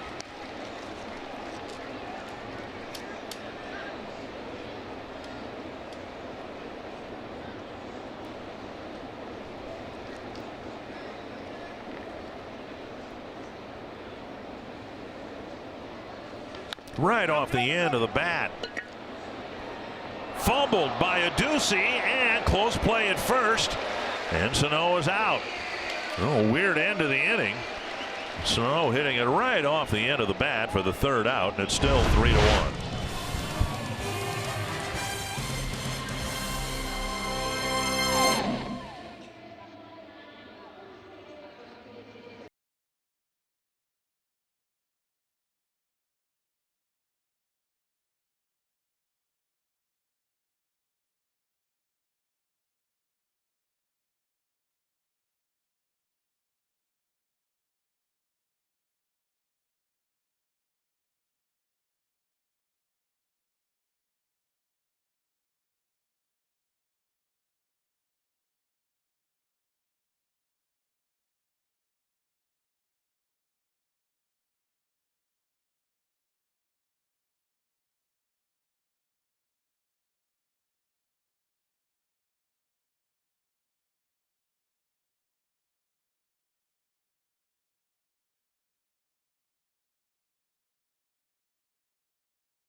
Rookie Ryan McMahon's had a couple of very impressive games. Last night, 2 on, 2 out in the bottom of the ninth. He takes JT Chagua over the wall to walk things off in Denver.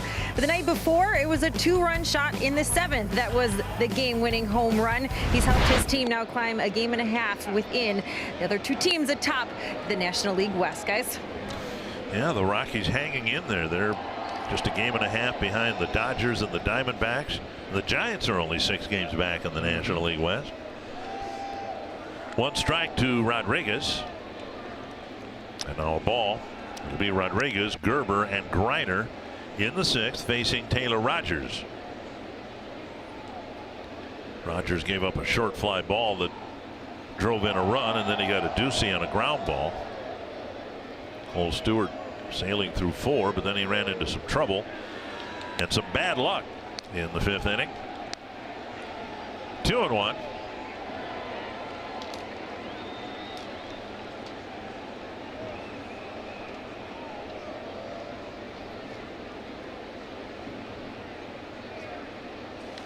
Fly ball right field. Kepler trots in a few steps and makes the catch, 1 away.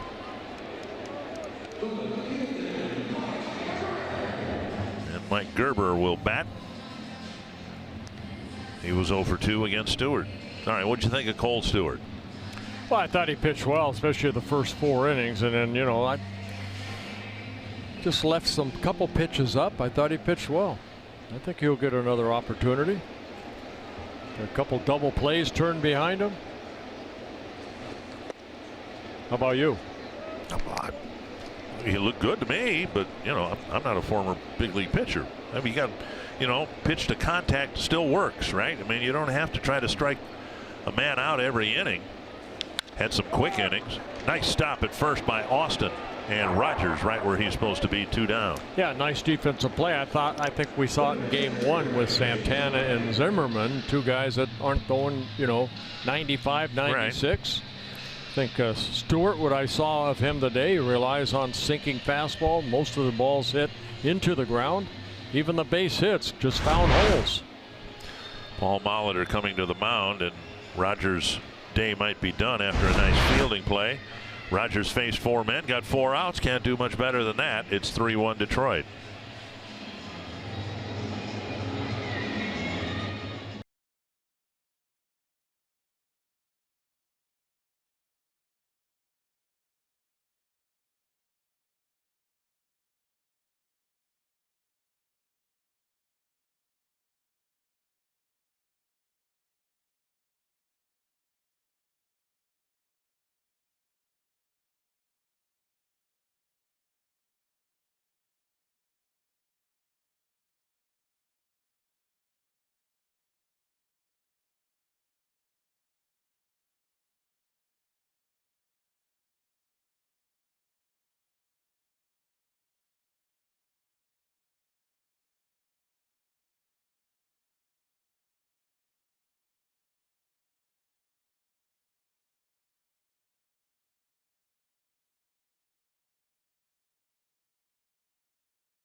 Fielders, Twins fans would expect only Polanco to be in that group, but a different lineup today.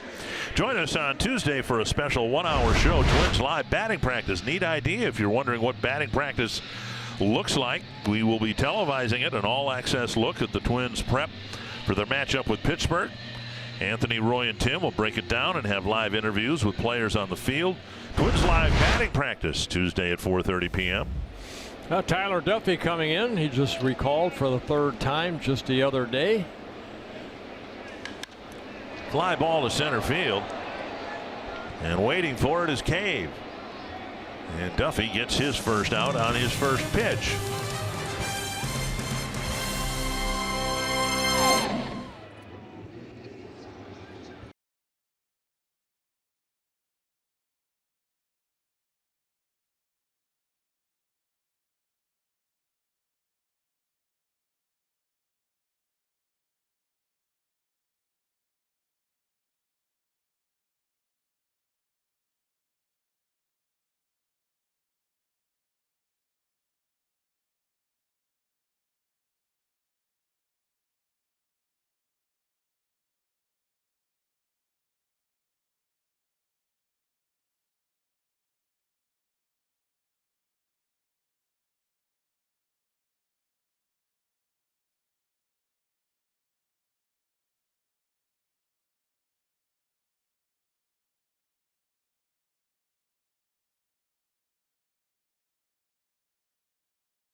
Morris's number retired in our pregame ceremony for Jack. Congratulations again, Jack Morris, making his major league debut here this afternoon.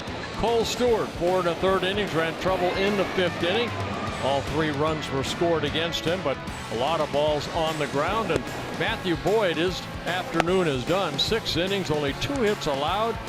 Pitched a whale of a ball game. He had retired 13 straight at one point. Ends up with 88 pitches, 55 for strikes. If you were asked to identify a strength of this Tiger team, it might be their late inning relief. They're pretty well set up. This guy's good. Jimenez is good. Shane Green's okay as a closer. So they feel pretty good about leads after the 6th inning. Alex Wilson making his 42nd relief appearance. He worked here a couple nights ago, Friday night, 2/3 of an inning. He relieves Zimmerman in the 7th inning. Got to 2 outs. Middle of the Twins lineup, Austin, Garver, and Field. And again, the Tigers with 9 right-handed relievers. So the Twins can go to their bench when they get to the bottom of the order here. They might do just that with Mauer and Rosario available on the bench. Now Wilson in his 4th season with the Tigers. He came up with the Boston Red Sox. It's been a couple years with them. Good sinking fastball, hard slider, and a curveball. Check swing, and it's 2-1. It's a slider there. Wilson, Jimenez, and Green do a good job not walking people, and that's critical for an effective late inning reliever. Wilson just a dozen walks in 45 innings. 2-1 to Austin. Deep to the right field corner, but foul 2-2. Twins would love to get at least one base runner on board and ahead of Johnny Field's spot. That might be a natural place to pinch hit Rosario.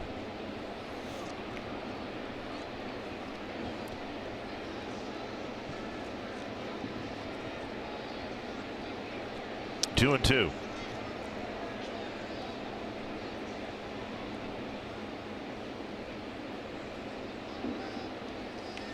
And another foul.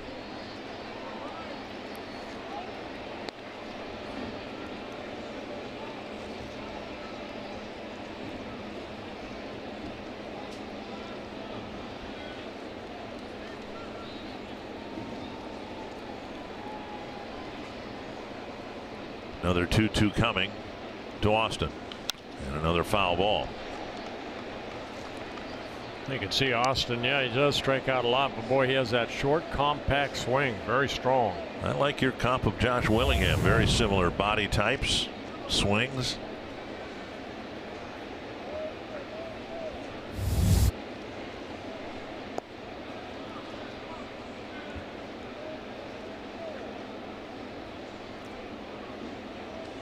Stroked solidly, and a nice catch at short by Iglesias.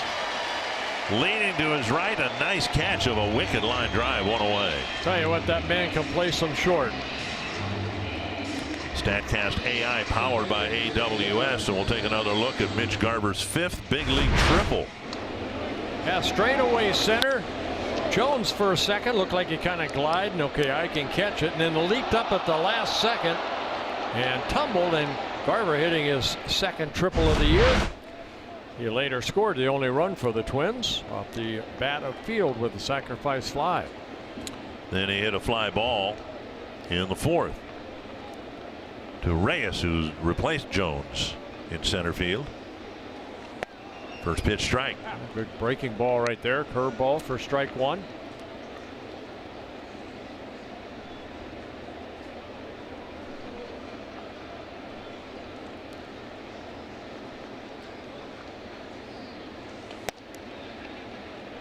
And missing, 1-1.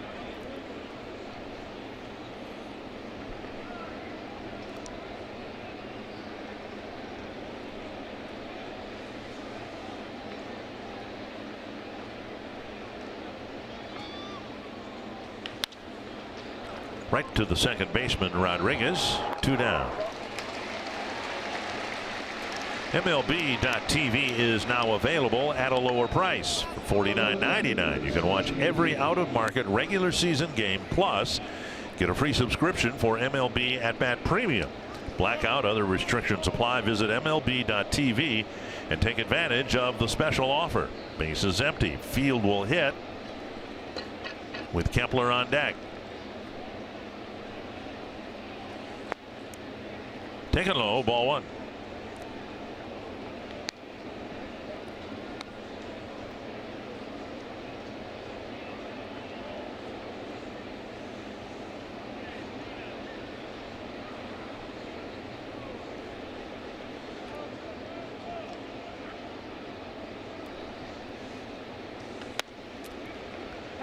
And strike 1-1.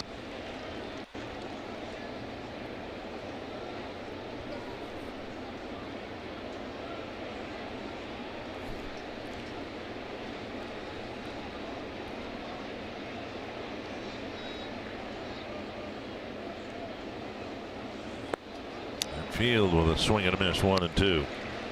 He's got that good hard slider, Wilson does. Wilson, number 2 pick by the Boston Red Sox back in 2009 out of Texas A&M. Came up with the Red Sox in 2013. Came over in the Rick Porcello trade back in December of 2014. 2-2 to Field.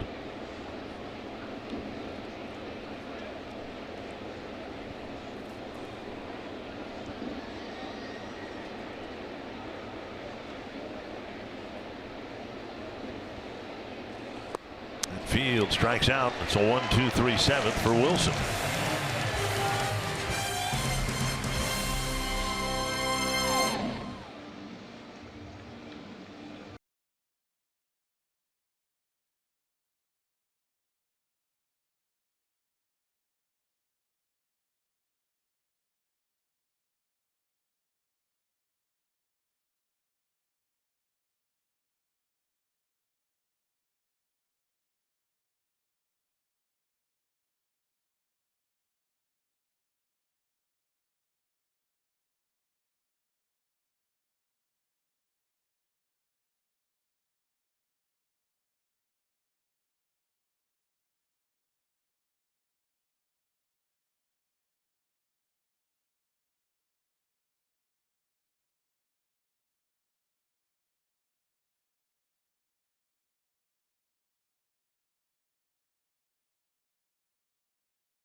Three to 1.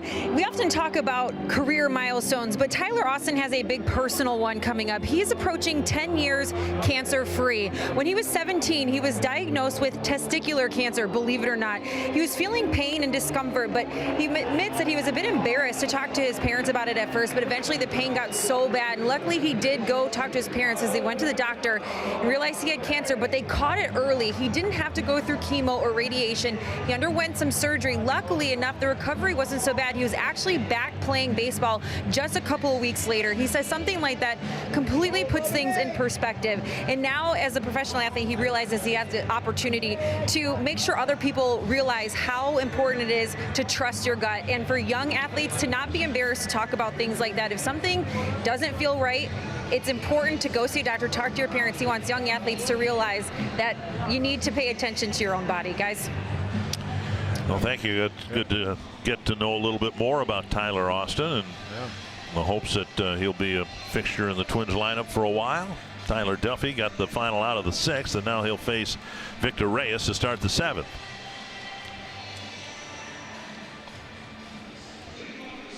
Reyes singled and scored his last time up. The Tigers got all 3 of their runs in the 5th when they got 4 singles and a bases loaded walk and a sacrifice fly.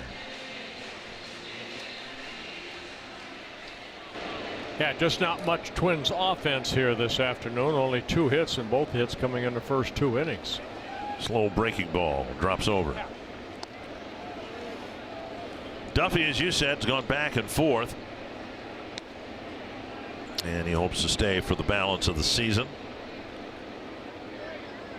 And there might be an opportunity. Here's a liner to center, and Kay makes a diving catch in center. Jake Cave with a nice catch for the first out. Yeah, Cave went to his right. Then I think he realized, hey, that ball's got some top spin on it. And then he had to come in, made a nice sliding catch. See him go to his right, then comes in. Good concentration for Jake Cave. 1 down in El Candelario. Duffy might get a chance to close some games down the road. Trevor Hildenberger got the save opportunity last night. Gave up a couple of runs, but got the save. And Duffy has that experience going back to college when he was a closer for Rice University.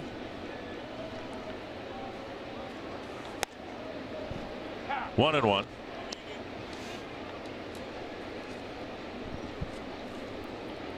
I think over the last 4 or 5 years for Duffy, it's been, is he a closer, or is he a reliever, or is he a starter? Right.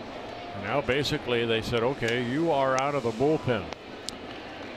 When they called him up in 2015, remember the Twins ended up with a winning record and were alive in the wild card race until the last weekend, and you could make the case that Tyler Duffy was the best starter the Twins had.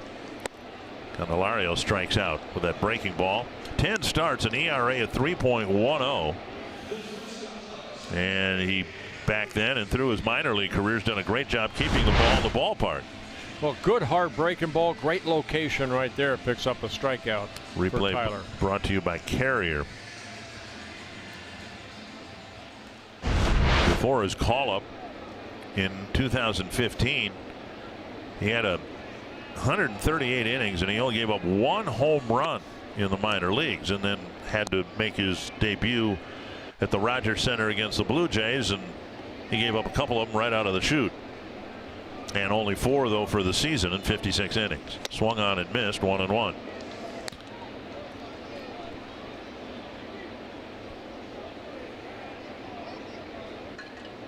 ...2016 wasn't very kind to Duffy. 26 starts and an ERA of about 6.5. Fouled. 1-2.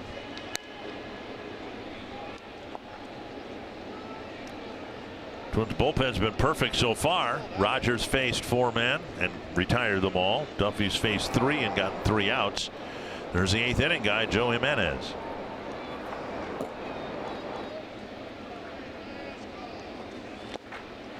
And another swinging strike 3. And Garver has a long throw to make, but he makes it. Duffy has a really good 7th inning.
yet to come to Target Field. They're going to come later on in September.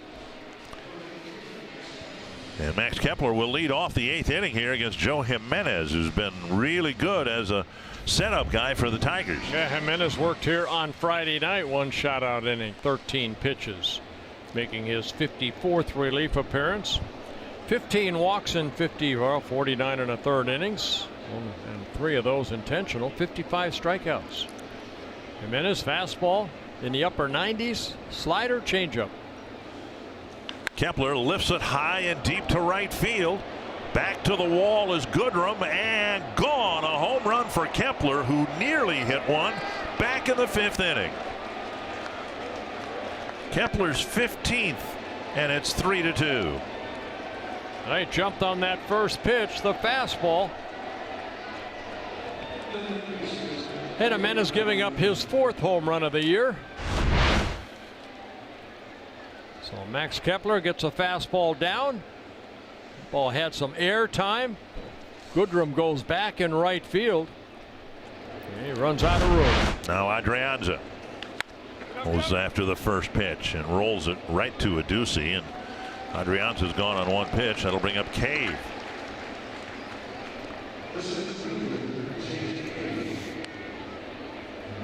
One down. Cave will bat. And our Pepsi fan of the game, Tiger hat and a Twins jersey. One way or the other. He's kind of split. Yep. Yeah. The hat probably for Jack Morris. I thought it was nice of Jack in Detroit to, at the end of his speech today, say go Tigers and go Twins. He said that a little bit lower than go yeah, Tigers. He did. He said go Tigers, go Twins. Yep. 1-0 to Cave. Forsythe on deck. Cave lined out to center in the 3rd, struck out swinging in the 6th.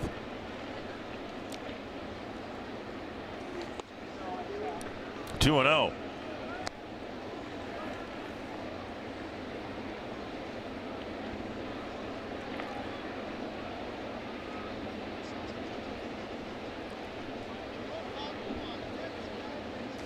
Fouled back. Good swing.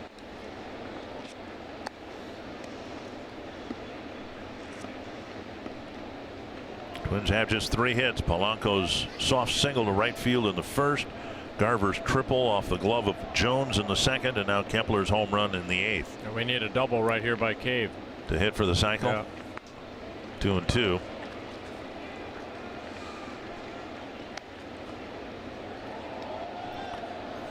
I don't get too many doubles with a swing like that. You could see the sink on that ball. Looked like a changeup.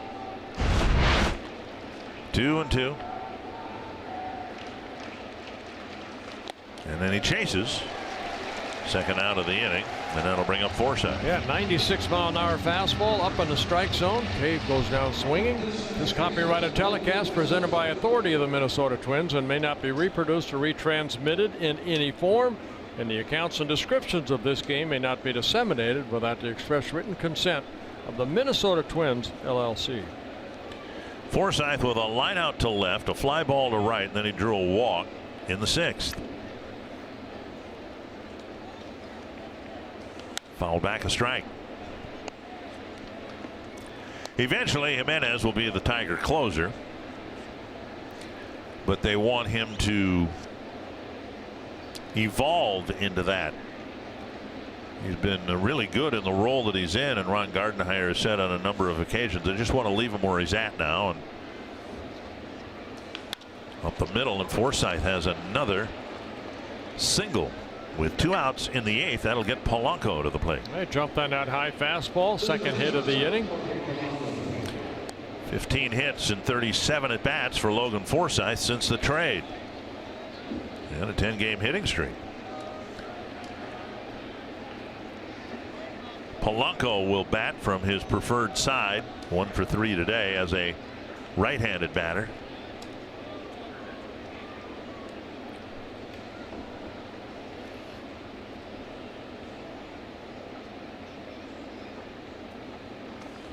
Outside, ball 1.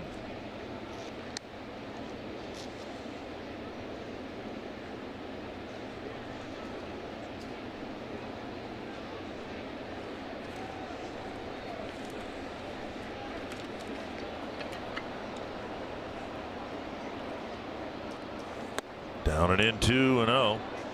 Polanco hitting .353 as a left-handed batter. His only home run from this side of the plate. His 2 triples from this side of the plate. Yeah, Forsythe with that base hit. That's a 10-game hitting streak now. That's a career high for him. Up high 3-0 with Sano on deck.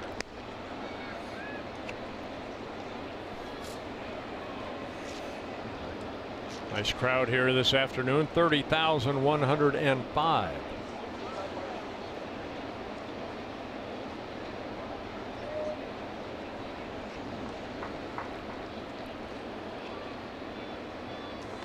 Down the middle of strike.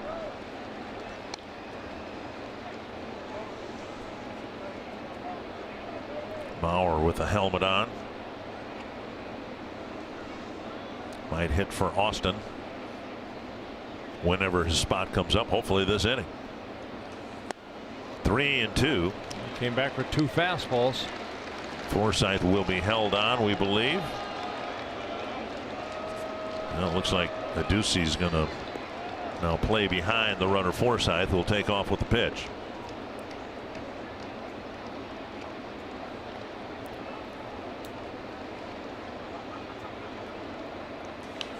Lifted foul into the seats.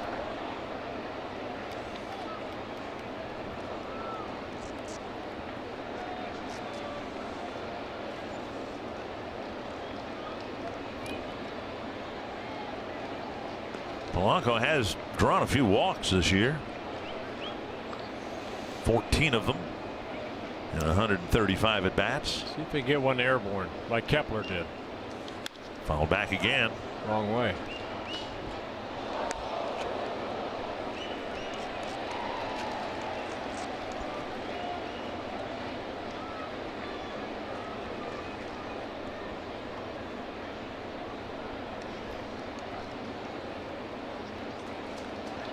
Another 3-2. Forsythe goes. And a grounder into the Twins dugout.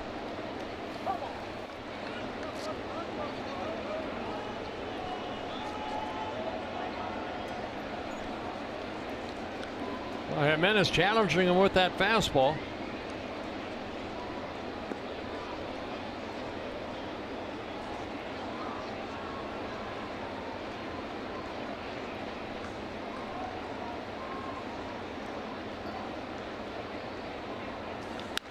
Good swing.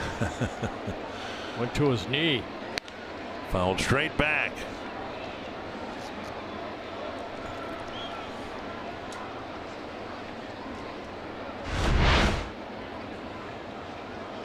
Ooh. That's the one you want him to get the meat part of the bat on. Pitch number 10 in this at bat, coming toward Polanco.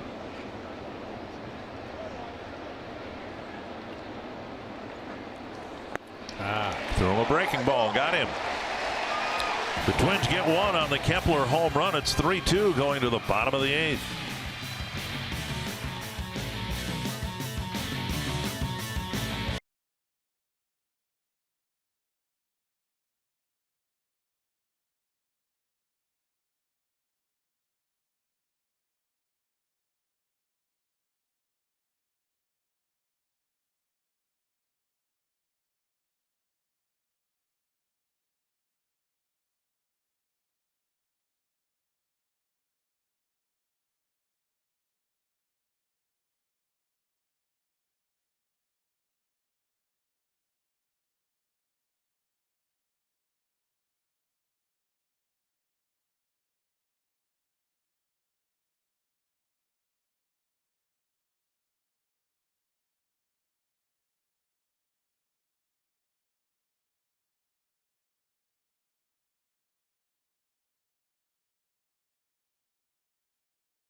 Thank you, sir. Day off tomorrow for the Twins.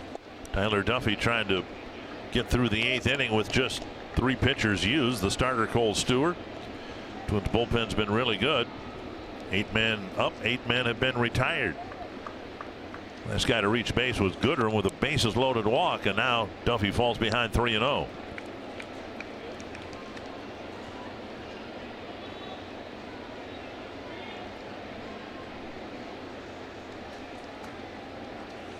And there's a strike.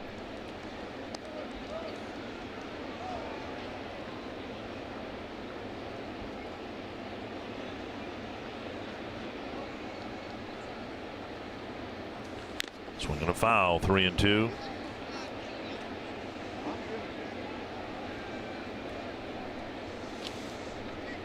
Gabriel Moya getting loose.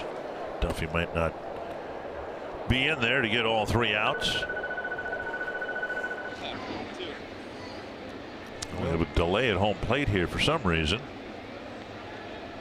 That foul ball may have gotten Mitch Garver taking a little extra time.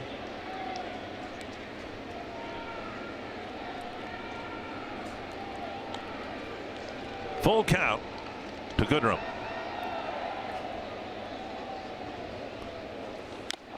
And another foul tip. Garver can't hang on to it.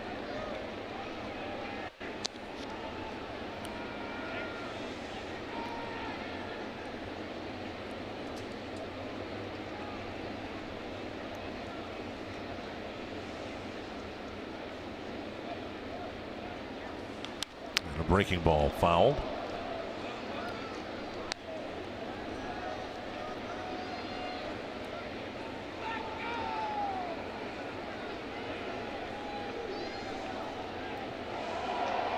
Goodrum with the single in the 1st inning, a ground ball in the 3rd, then the bases loaded walk, and another foul ball.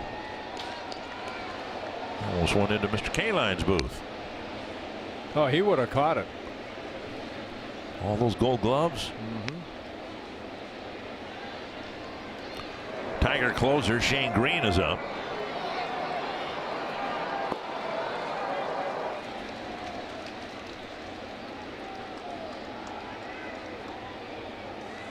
And another foul ball. Duffy's thrown everything he's got, including a 95-mile-per-hour fastball there. And Garver's going to go out and say, what do you have here? Let's get this guy out. What do you want to do?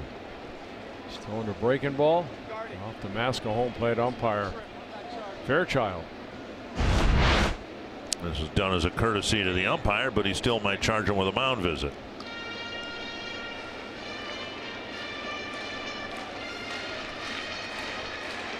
No mound visit. All right. That was for me, said Mr. Umpire. Now Garver saying, all right, now give me about 4 inches off the outside corner. Another 3-2 to Goodrum. And the 10th pitch in this at bat. And he missed. He didn't get the 4 inches off the outside corner. A leadoff walk for Goodrum. And here comes Paul Molitor. Cancer seems to impact everyone in Twins territory. You can join the Twins August 14th and show your support for cancer awareness. Supporters purchasing tickets through the special theme night ticket package will receive a Twins cancer awareness hat. The color of the Twins logo on the front of the hat corresponds to the color associated with the most prevalent cancers seen throughout Twins territory. To learn more, join the Twins in their effort to strike out cancer. Visit twinsbaseball.com/cancer awareness.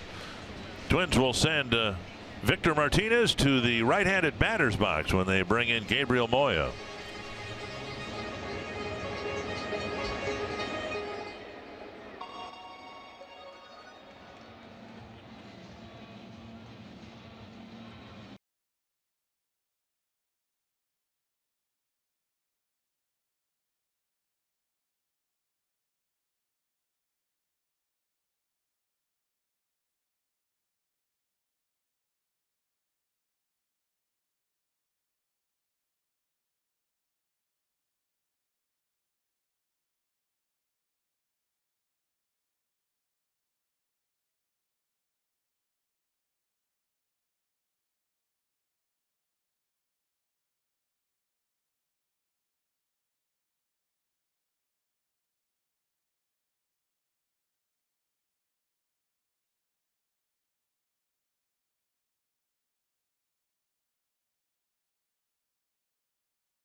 inning. And Victor Martinez will hit right-handed against the left-hander Gabriel Moya. Yeah, Moya making his 15th relief appearance. He worked a couple times in that Cleveland series and pitched well. Martinez has a right-handed batter in the 5th, hit a short fly ball to right. Kepler made the catch. The throw wasn't the strongest, and the run scored. And that run that scored the 3rd run of the inning is the difference in the ball game. I think what helped on that was Candelaria was at third base. Yeah. His speed ended up scoring that 3rd run of the inning. Well, we've seen Max make much better throws than that too. Those 3 or 4 hops to the plate. Yep. And again, with Martinez hitting with a runner at first as a right-handed batter, standard infield alignment. And he takes strike 1. That's what happened in the 5th inning. Rogers got ahead of him 2 strikes, but we mentioned at the time Martinez really tough to strike out, and he just sent the short fly ball to right that ended up driving in the 3rd run of the inning.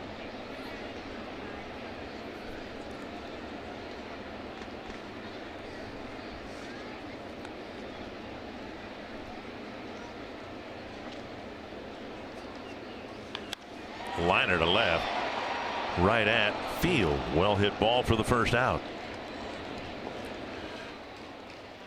Coors Light refreshing finish. Actually was a refreshing start to the festivities here. Jack Morris introduced on the field here at Comerica Park, and having his number 47 retired.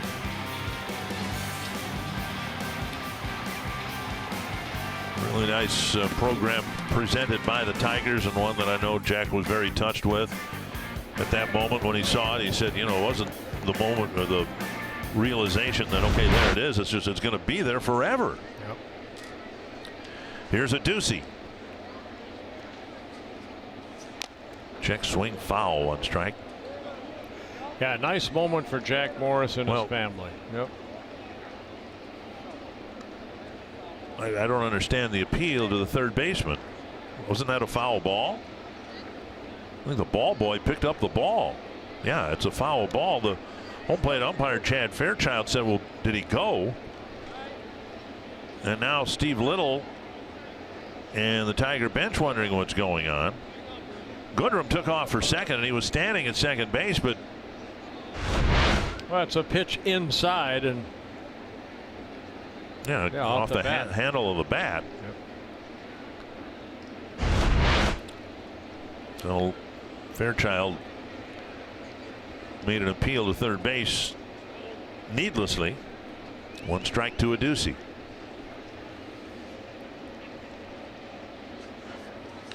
Popped up short right field. Kepler coming in, and that's out number 2.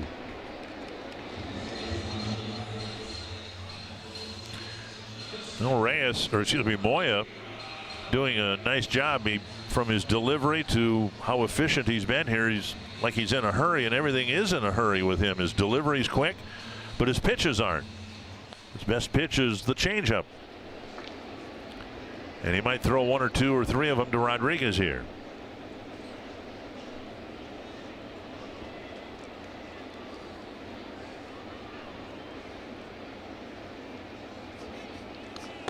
Strike on the outside corner. That might have been the changeup right there. Well, you see all the, the arms flashing and the big leg kick and all that, and you think, well, here, fastball's going to get here in a hurry. Then he throws something that looks like it might not even make it to the plate in the air. Good breaking ball there. And a nice job by Garver on a pitch in the dirt. 0-2.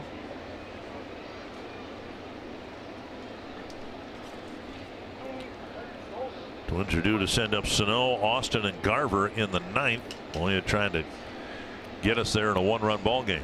6 pitches, 6 strikes so far for Moya.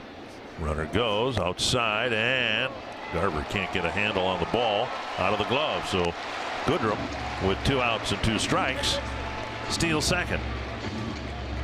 Yeah, for Goodrum, who's done everything against the Twins this year, that's his 9th stolen base in 12 attempts. See Garver dropping the ball in the exchange.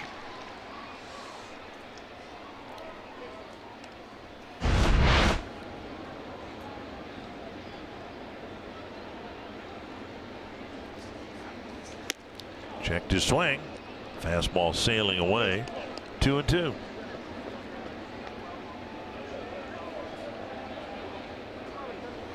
So many different hitters get set in a certain way when that ball is almost going to be delivered. Ramirez holds that bat straight over his head, almost Julio Franco-like, except the bat's not pointing toward the pitcher. Base hit down the line, and Rodriguez will score Goodrum with a double, and the Tigers have doubled their lead.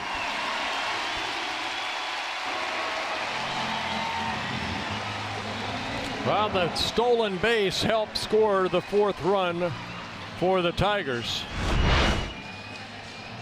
No. For Rodriguez, who doesn't get a lot of playing time, just his 4th run batted in. That breaking ball kind of spun right there, and Rodriguez taking advantage of it.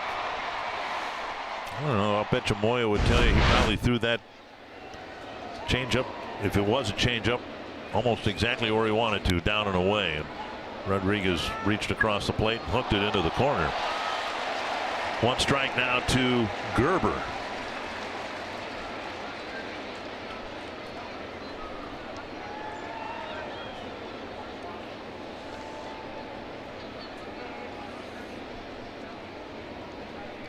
Well, that run charged by Goodrum, that belongs to Tyler Duffy. Now another foul. 3 in the 5th for Detroit, and now 1 here in the 8th.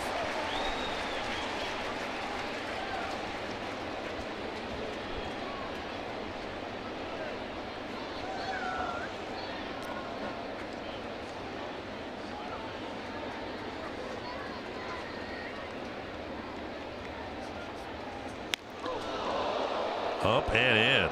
The fastball.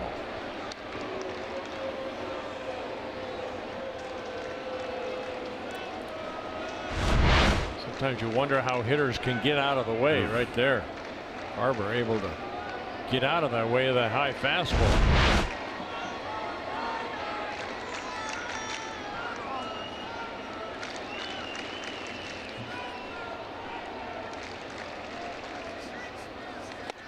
And that ends the inning, but a big 2-out double by Rodriguez, and it's a 4-2 Tiger lead.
Well, a big run for the Tigers in the bottom of the 8th. Miguel Sano will lead things off. Then it'll be Joe Mauer and then Mitch Garver. But the Twins have 2 to make up now in the 9th inning against Shane Green. Well, they're able to get 1 here on Friday night against Green in his save against the Twins.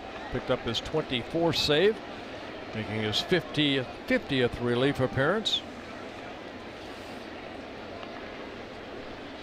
Sano 0 for 3. All 3 at bats against Matthew Boyd, who's really given him fits over the years. Now we'll try his luck against Green. Down and away, ball 1.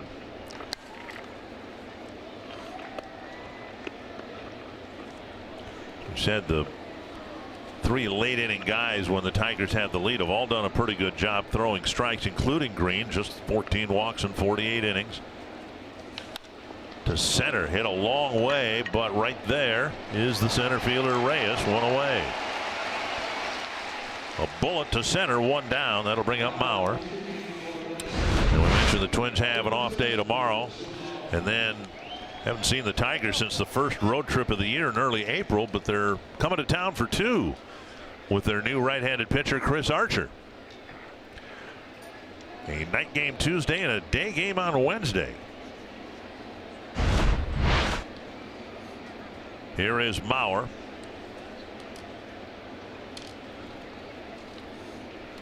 Mauer 1 for 5 as a pinch hitter, and he takes low, ball 1.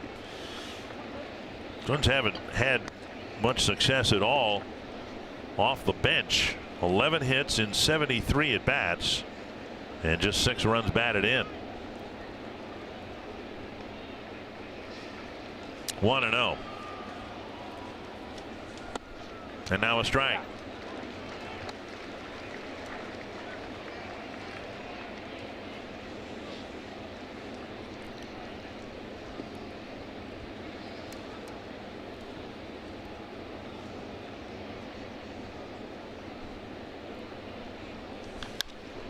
To the left field corner, a foul, 1-2.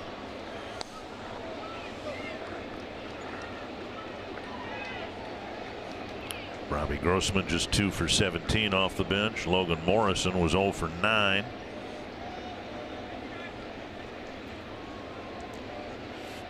Mauer faced Green here on Friday night. He made the final out, actually, hit a ground ball to second base.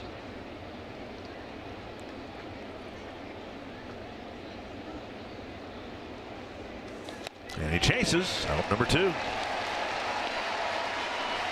High fastball right there. Green picks up a strikeout.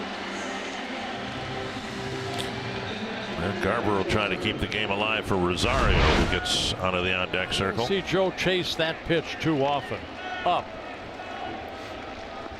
And Green picking up his 49th strikeout and almost 49 innings pitched. Garber with a triple to center, since then a fly ball to center and a ground ball to second. One thing the Tigers have done this year, they've played pretty well at home. Actually put together a winning record at home. And they're threatening to take this series 2-1 against the Twins. 1-0.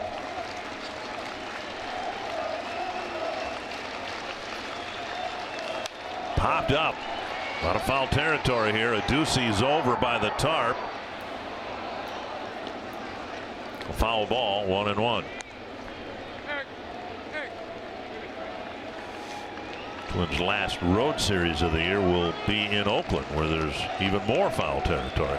Well, Mitch got to get on right here because Rosario on deck, hoping to get an at bat.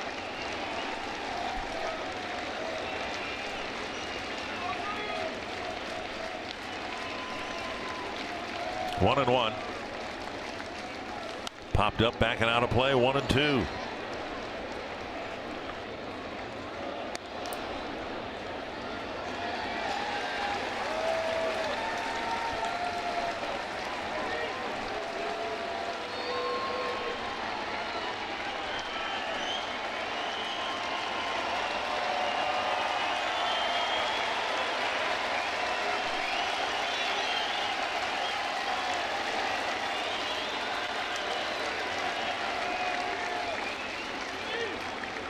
Fouled straight back.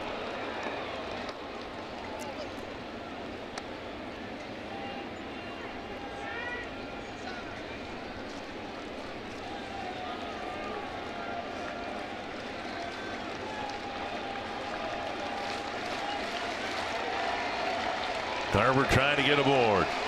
Keep the game alive with Rosario on deck. Oh, good slider. And the Tigers take the series 2-1. They have an edge in the season series 5-4. And they'll try to figure out between now and next weekend how to get Nico Goodrum out. Well, not much offense here this afternoon for the Twins. Credit Matthew Boyd picking up his 6th career win against the Twins and his 20th career win overall. And then 3 good job by the bullpen again for the Tigers. And so Tom Hanneman, the Twins saw the debut of Cole Stewart, and they did okay up until the 5th inning, but the bottom line is the Twins will